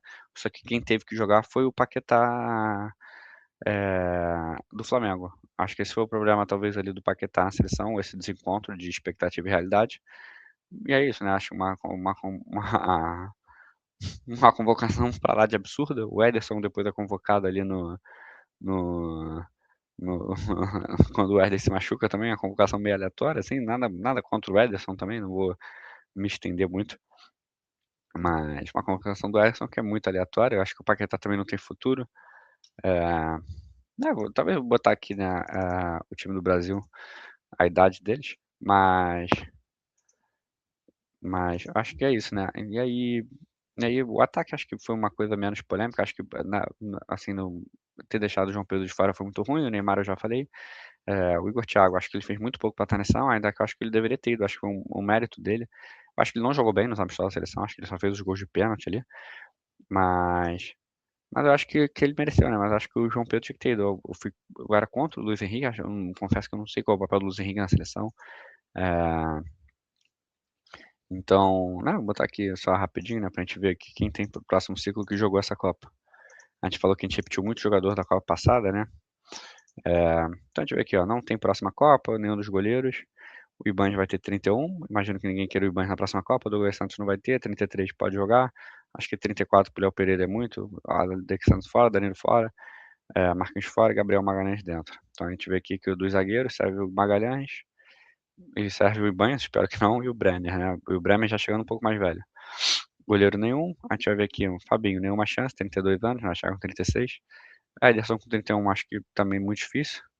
Danilo Santos sim, Luiz Henrique sim, Bruno Guimarães sim, também, Ryan com certeza. Paquetá, né? O cara tá no Brasil com 28, não acho que ele vai sair pra Europa de novo, não acho que ele tem mais nada pra evoluir, então espero que nunca mais jogue na seleção. Casemiro fora, Rafinha, eu acho particularmente que não joga a próxima Copa, já tá ruindo fisicamente, pode jogar, apesar de eu achar que não. Martinelli sim, Cunha acho que ainda sim, Hendrick sim, Neymar talvez, né, vamos ver se ele aguenta, será que ele vai estar bem fisicamente? E Vini Júnior sim. Então a gente vê aqui que meio campo, defesa, a gente praticamente jogou tudo fora, né, aqui para a próxima Copa. E aí acho que a gente vai ter nomes aí de goleiro, não tem nada, de zagueiro acho que a gente vai ter o Beraldo, vai ter o Murilo, vai ter o Vitor Reis, né, pode ter o Jair, né, que tá lá no Nottingham Forest, eu não sei se vislumbra uma seleção para ele. Acho que no meio campo a gente vai ter o Andrei, vai ter o André, vai ter o João Gomes. Tem novos jogadores aí surgindo também. Então acho que é isso, né? Acho que porque vai ser um ciclo de muita renovação e acho que vai ter um pouco mais de consistência na renovação dele. Não pode ser essa confusão, ele vai ter mais tempo para trabalhar. Infelizmente, acho que o Ancelotti é um técnico muito supervalorizado. Vou jogar aqui, jogar aqui rapidamente, né? O Ancelotti, né? Assim, a gente agora vai para um ciclo que o Ancelotti tem que construir o ciclo dele, né? Ele tem que construir agora uma seleção. Ele tem que construir um time, né? Dar uma cara e jogar bem e evoluir durante 4 anos. A gente vai ver aqui o trabalho dele em 95, 96. Um ano no Reggiana, 2 anos no Parma, 2 anos na Juventus, 8 anos no Milan, 2 anos no Chelsea, 2 anos no Paris Saint-Germain, 2 anos no Real Madrid, um ano no Bayern, um ano no Napoli, 2 anos no Everton, aí 4 anos no Real Madrid e Brasil. Então a gente vê aqui que ele tem, desde 95, ele tem 31 anos de carreira. Ele só ficou mais 3 anos no clube, aqui no Milan, e no Real Madrid, que foi quando ele ganhou as Champions. Ou seja, o Ancelotti não toca nenhum projeto. Ele não constrói nada. Esse time do Milan era um time fantástico do Milan, da época áurea da Itália, né? Era aquele time do Milan de Gattuso, de Maldini, de Nesta, de Dida, porra, teve Rivaldo, teve Ronaldo, teve Alexandre Pato, teve Kaká, teve Seedorf, teve Pirlo, teve tudo. Um time que jogou 8 anos, na época áurea da Itália, né? Que era ali Milan, Inter e Juventus brigando por tudo, e teve aqui esses 4 anos no Real Madrid, né? Mas a gente vê que ele sempre comandou aqui, ó. Parma na época da Parmalat, Juventus, Milan, Chelsea, do Abramovich, Paris Saint-Germain, Real Madrid, Bayern, sempre pegando os times tops. O Napoli já brigando de volta pelo título depois do Sarri. Bayern de Real Madrid, Brasil. A gente vai ver os títulos dele como técnico. A gente vai ver na Juventus a Copa UEFA, 8 anos no Milan, um campeonato italiano. Isso para mim não me desce. Você está comandando o principal time do país, né? Você está comandando o Flamengo no Brasileirão por 8 anos. Você ganhou um título, esse Flamengo de agora. Né? O Flamengo rico, o Flamengo dominante, o Flamengo com muitos craques. Você ganha um título em 8 anos, pra mim não desce. Ah, mas gol da Champions. Cara, mas Champions é mata-mata. Assim, é mais fácil você ganhar um mata-mata. É mais fácil um time ruim ganhar mata-mata. Mata-mata são 13 jogos, 12 jogos. 38 jogos você só ganha se você for bom. E aqui é uma Série A em 8 anos. Ele não constrói um time, ele não é dominante. O Mourinho chega e ganha com a Inter, a Juventus ganha, não sei o quê. Ele só ganha uma vez. Com um time muito bom do Milan. Acho isso muito ruim. Acho um sintoma e uma coisa que o Brasil deveria olhar para os próximos anos. Do tipo assim, qual foi o time que o Ancelotti construiu? Qual é a identidade do Ancelotti? O que ele tem a ver com a seleção brasileira? Nada, né? Eu acho que a gente olha hoje para a Itália, há 3 Copas sem jogar. Se o Ancelotti fosse bom para assim nesse estilo, ele estaria na Itália, né? A Itália oferecia um caminhão de dinheiro para ele e ele ficava lá na Itália, treinando a Itália. Ele levava a Itália. Olha que trabalho fácil que o Ancelotti ia ter. Ele ia ficar na Itália, que é o país dele, falando italiano, com jogadores italianos, e o trabalho dele ia ser levar a Itália para a Copa. E ele veio para o Brasil. Não sei se a Itália quis ele, mas para mim faz pouco sentido. E não tem nada a ver com a Itália, não tem nada a ver com o Brasil, o estilo dele. Ah, mas ele se adapta. Não se adapta. O estilo dele nunca foi um estilo de amassar, não sei o que lá. Então, beleza, ele ganhou 2 Champions aqui com o Milan, né? Com o Super Milan, no caso. E aí a gente vai pro Chelsea, ganha uma Premier League, uma vez. Sempre na primeira temporada, né? Quando ele chega com um fato novo, não sei o que, vai criar uma do Paris Saint-Germain e é demitido. La Liga, ele só consegue ganhar com o Real Madrid, né? Ele tem 2 passagens pelo Real Madrid, se a gente for ver aqui. É, 2 passagens, né? Tem a primeira aqui, que é de 2013 a 2015, e depois tem essa de 2021 a 25. E aí a gente vai ver que ele só consegue ganhar de 2021 a 25, que é quando o Barcelona tá falido, quando o Barcelona perde Messi, não sei o que lá, aí ele consegue ganhar 2. Quando já recupera o chave, ele já não ganha mais. Aí ele ganha lá, né, os negócios lá dele, ganha uma com o Bayern, sempre na primeira temporada, né, se eu não me engano, vamos lá, quando é que ele assumiu o Bayern? assumiu o Bayern em 2016, 17. Então ele ganha na primeira temporada, depois ele perde, né? Ele já é demitido na segunda temporada, no máximo na terceira. E agora a gente vai ter 4 anos de Ancelotti. Pô, me pergunta, ele chega na Copa América? O que que ele tem a ver com o Brasil? Hoje você olha pro, pra seleção brasileira e pensa assim, cara, o que que eu espero agora do Ancelotti? Qual o estilo de jogo? Ele testou esse 4-2-4, testou essa porra reativa, não sei o que, sei lá. Beleza, agora o que que a gente espera? Ele é o técnico da seleção brasileira, ele pode escolher qualquer brasileiro no mundo. O que que a gente espera de padrão de jogo do Ancelotti? O que ele tem a ver? Vamos botar ele para estudar o perfil da seleção brasileira?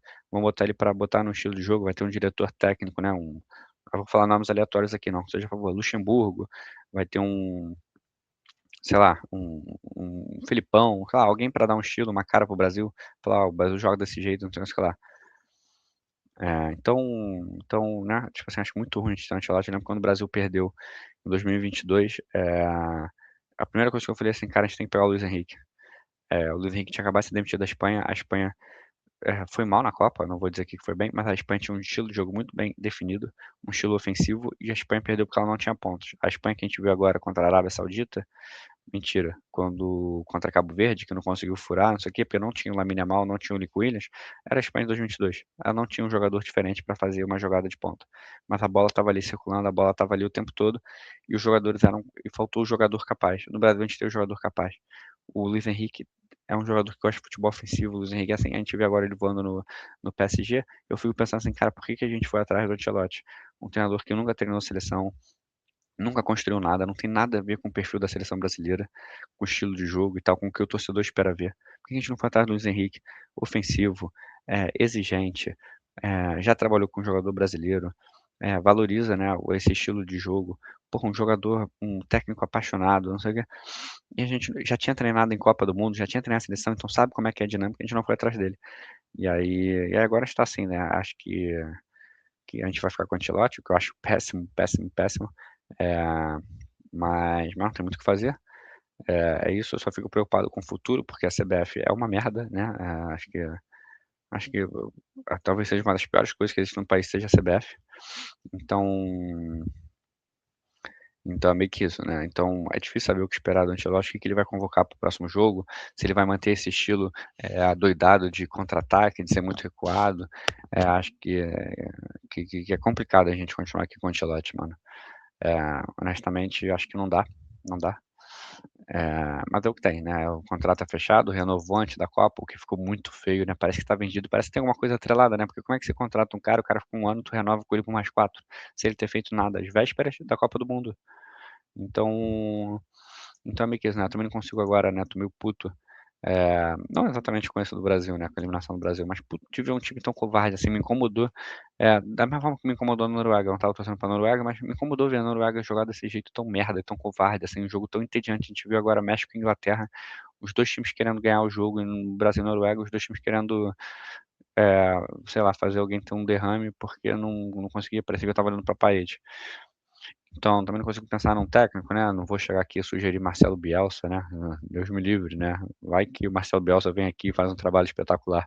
E aí todo mundo que critica ele tem que engolir. A gente também não tem a menor possibilidade de contratar um treinador argentino. Todos os times têm treinador argentino, né? Da América do Sul. Deixa eu ver aqui qual é o Gustavo Alfaro é argentino, não é? Gustavo Alfaro é argentino. Quem mais? O Becachete é argentino, né? Do Equador. O Néstor Lorenzo é argentino, o BKSS é argentino. Então todo mundo aqui na América do Sul usa treinador argentino porque é uma escola boa, né? E a escola de técnicos brasileira é qual? Te pergunto. E aí vamos para um próximo passo, que é o trabalho da CBF. O que a CBF faz? Assim, é intrigante, né? Porque a gente vê essa troca de técnico entre treinadores que não fazem o menor sentido, a espera pelo Ancelotti, aí vem com o Ramon Menezes, que nunca tinha sido técnico, tinha sido um técnico ruim do Sub-20, e a gente vai depois para um Fernando Diniz interino, né? Uma loucura, que não tem nada a ver com o Ramon, e aí do Fernando Diniz interino, a gente, em vez de fazer um Fernando Diniz efetivo, a gente faz um Dorival, que não tem nada a ver com o Fernando Diniz também, e do Dorival a gente vai para um Ancelotti, que talvez seja a mudança menos brusca, mas ainda assim uma grande mudança. E eu acho que o principal, a gente vê a escola argentina, né? Aí eu vou dar uma defendida aqui no Bielsa, aproveitar a brecha que vocês me deram. Muitos falam do Bielsa que não é um vencedor, né? Mas os grandes técnicos, acho que existe uma escola por trás do Bielsa. Todos os técnicos hoje da América do Sul são argentinos. Você vê técnicos argentinos fazendo sucesso na Europa, você vê o Simeone, você vê o Pochettino na Copa do Mundo. É, você viu o Sampaoli no Chile, ainda que o Sampaoli hoje esteja em queda livre. É, você vê, né, Simeone, você vê vários jogadores que foram treinados pelo Bielsa, você vê o Guardiola falando do Bielsa. Então, a influência do Bielsa para o futebol argentino, o personagem Bielsa, o treinador Bielsa, as ideias do Bielsa, né, a forma dele de pensar e influenciar o jogo. Não foi um grande vencedor, acho que né, acho que tem grandes craques que não foram campeões, na mesma forma que tem grandes técnicos que não foram campeões. Na mesma forma que tem jogadores que não são tão bons e foram campeões, e técnicos que não são tão bons e foram campeões, como é o Carlo Ancelotti, né? Às vezes as coisas dão certo. Quando você fica o tempo todo treinando os melhores times, você acaba sendo campeão em torneios de Copa. Então é isso, né? Quem que o Brasil formou de técnico, né, nos últimos 30 anos, né? Vamos lá, Luxemburgo ali estava na seleção em 2001, 2000. Quem foi o grande técnico do Brasil depois do Luxemburgo? Teve o Muricy Ramalho, que recusou a seleção ali, mas era um técnico muito pragmático, não sei também, né? A gente foi para uma Copa com o Dunga e aí veio o Tite, né? Que muita gente criticava. O Tite iludiu o torcedor, acho que essa é a realidade. O Tite pegou um Brasil e fez o Brasil ser completamente dominante nas eliminatórias, assim como a Argentina é hoje. O Brasil foi com o Tite. O Brasil chegou muito bem em duas Copas do Mundo, né? Acho que 2018 e 2022, todo mundo acreditava muito na possibilidade do Brasil ganhar. Tinha um time muito, muito, muito, muito bom na mão, com jogadores muito bons que jogavam de forma muito organizada. Perdeu para a Bélgica com um pênalti não dado, com uma chance clara perdida pelo Renato Augusto, com uma chance clara perdida pelo Coutinho, por grandes defesas do Courtois, com um gol contra num azar tremendo. Então, uma grande Copa. Vai para 2022, aí ele comete alguns erros, acho que ele errou em levar o Dani Alves, errou em levar o Pedro, errou em levar o Everton Ribeiro, mas que, né, joga muito melhor que a Croácia, abre o placar e toma um gol num lance de desvio e depois perde nos pênaltis. Então, o Tite fez algo antes do Tite ali em 2014 a gente não teve eliminatórias, e 2010, mas foi com o Dunga, acho que foi bem, e ali em 2002 para o título da Copa do Mundo. O Brasil também teve uma eliminatória conturbada para 94 também. Então, o Brasil ter uma eliminatória conturbada é algo relativamente normal, né? Recentemente. Agora não mais, porque tem muita vaga.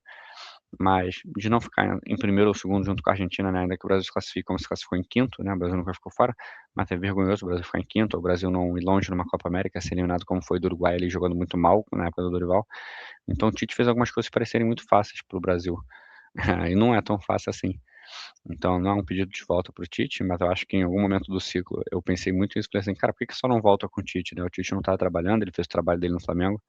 Eu acho que é assim, tipo assim, por que não volta com o Tite, né? Agora acho que não mais, acho que tinha que ser um ciclo novo, mas quais são os técnicos novos? A gente não aceita treinador estrangeiro direito, agora a gente teve o nosso primeiro. A gente não aceita treinador argentino, que são os que dominam a América do Sul. Então, né, eu vou lembrar aqui um pouco do Uruguai, vou nessa linha então. O Uruguai foi, nas últimas Copas, o sucesso foi com o maestro Tabárez, né, Oscar Tabárez. Não sei nem se ele tá vivo agora. Deixa eu ver aqui se ele tá vivo. Oscar Tabárez. 79 anos, tá vivo. Então, tipo assim, né, e aí saiu o Oscar Tabárez, entrou o Diego Alonso e tal, mas quais são os técnicos do Uruguai? Falaram um pouco de Aguirre, que seria um técnico mediano, né, e aí eles foram com o Bielsa e criticaram muito o Bielsa por ser argentino, né, em algum momento lá, que o Uruguai deveria ter um técnico do Uruguai. Mas que técnico o Brasil forma de VCBF Academy e tal? Qual é a renovação de ideias que a gente tem? E aí eu vou para o outro lado, né, que a gente botou o Fernando Diniz na seleção, não acho que o trabalho dele foi bom, a gente teve resultados um pouco vexatórios com ele, né? A gente quebrou alguns chakras negativos, mas acho que ele seria importante no Brasil pelas ideias, né? De repente conseguir emplacar novas ideias, novos estilos de jogo. Acho que uma ideia nova é sempre boa, nem que seja para mostrar que ela é ruim e por que ela é ruim.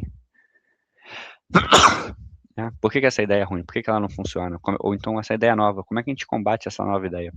No Brasil não surgem novas ideias, a gente vê as coisas sendo replicadas da Europa de forma um pouco, né? Só replicam a ideia, né? A gente meio que parece que não sabe muito bem o conceito. Vamos fazer a saída com 3 zagueiros. Vamos fazer a bola sair com o goleiro. Na Europa estão jogando no 4-3-3, vamos jogar no 4-3-3, que aí também passa um pouco pela formação dos jogadores, que a gente pode falar da Argentina, que hoje joga num time sem pontas, num mundo que é, né, um mundo formado hoje por um 4-3-3, com 2 pontas com o pé trocado, que cortam para dentro, né? A Argentina joga ali praticamente com meias só, sem ninguém, né, sendo esse pontinha. o que que o Brasil tem produzido aí de bom, né? Quais são os meio-campistas que o Brasil tem produzido bons, controladores, com bom passe, bom chute?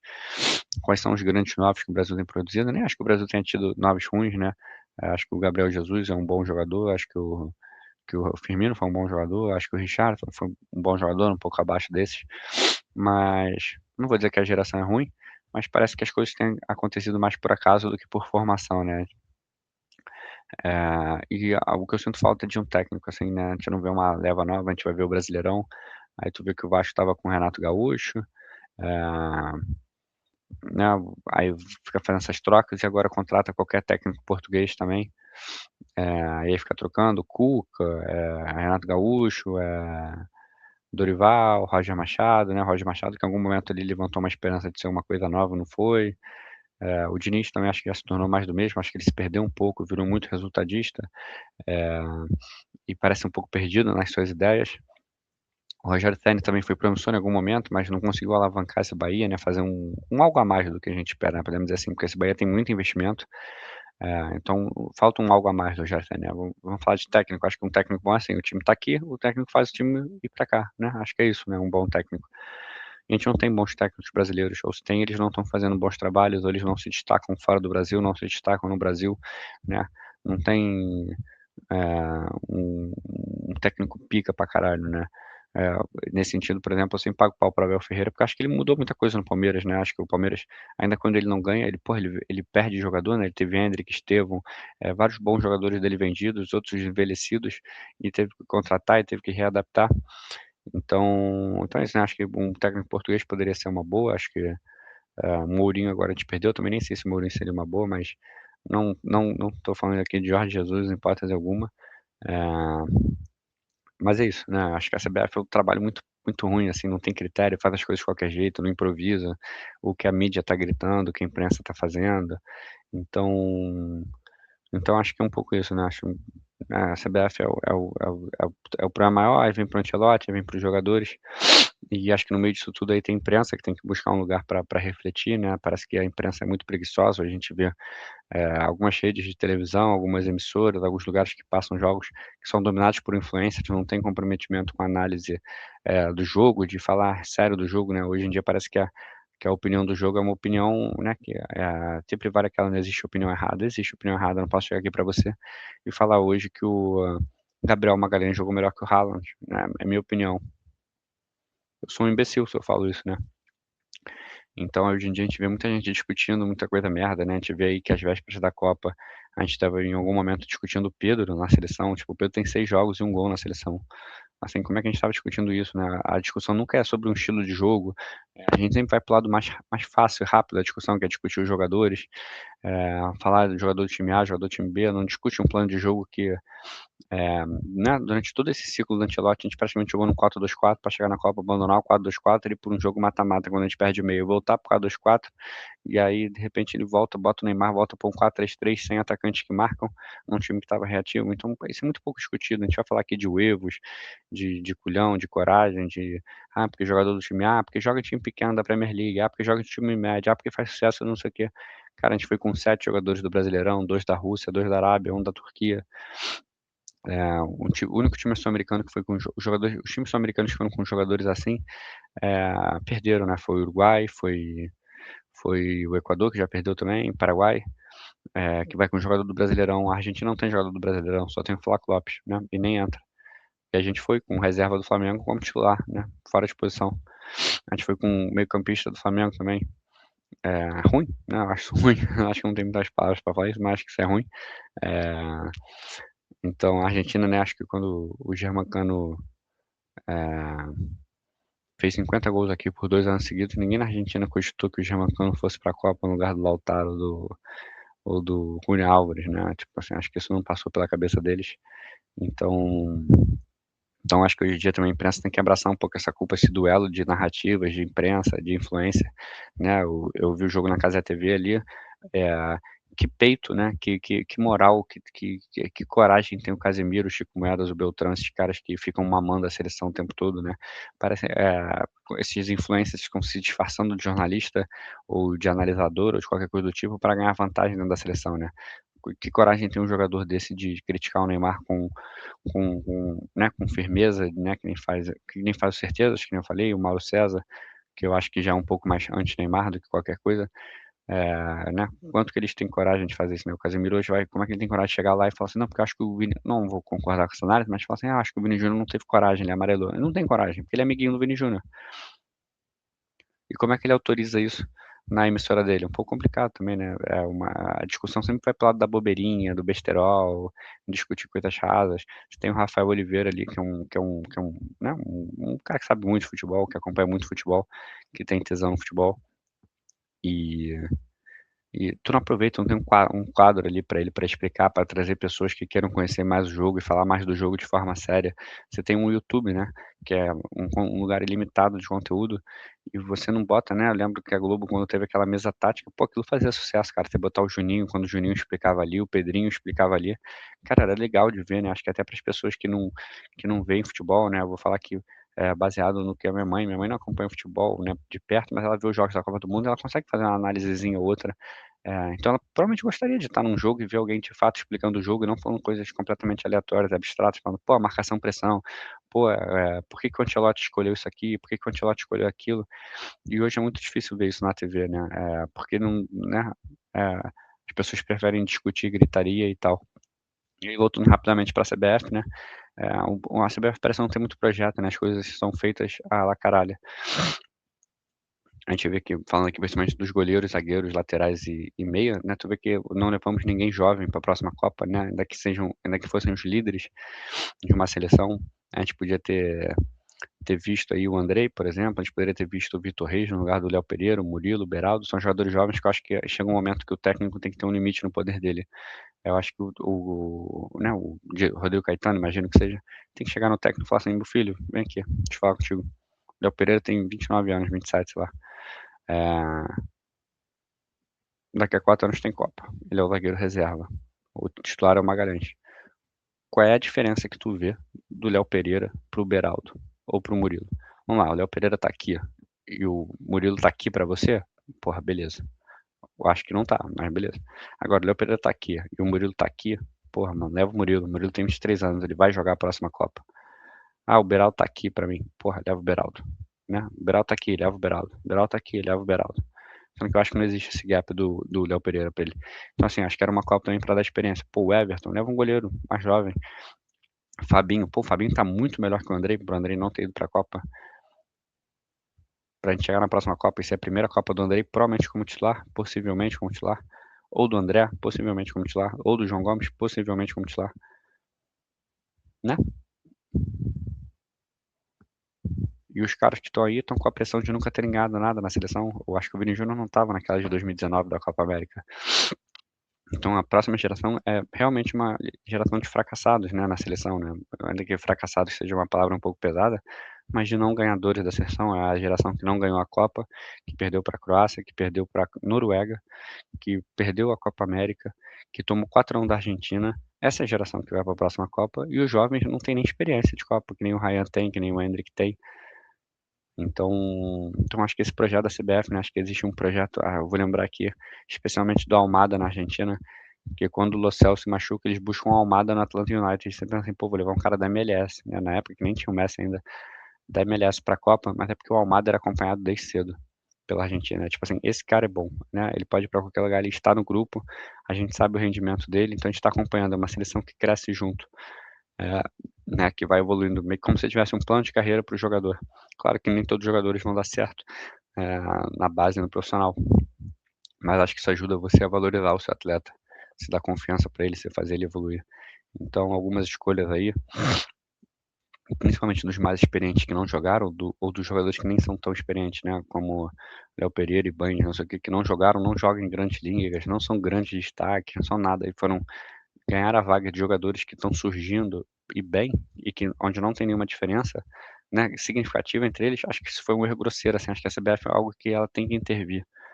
Então acho que é isso, né, acho que não tem muito mais o que falar, falei que a palavra do jogo se resumia o jogo se resumia em uma palavra, então vou terminar aqui, né, que é covardia, um Brasil que, né, eu não vou dizer aqui que foi pior que o 7-1, porque o 7-1 foi um choque, Mas você escolher ser covarde, você escolher jogar do jeito que você jogou hoje, eu achei aí provavelmente um dos maiores vexames da história do Brasil. Não vou dizer dos últimos 10, 15, 20, 30 anos, não, 40 anos, 50, não, é da história do Brasil. O Brasil olhar para a Noruega e falar: eu vou jogar como time pequeno, eu vou dar o dobro da posse de bola para eles, e entrar em campo e ver que eles estão dando chance, e ver que eles não são isso tudo, e ver que eles não estão correndo tanto, ver que eles não estão com esse tesão todo, né? E mesmo assim eu falar: eu vou continuar assim, e ainda perder o jogo. Foi uma vitória, uma derrota fofa do Brasil, né? Fofíssima, fofíssima. Então é isso, amanhã deve ter episódio coletivo aí da galera. Depois eu faço os recortes aí pra botar picadinho pra vocês. Mas por enquanto é isso. Valeu, um abraço e essas foram as abobrinhas aí do jogo.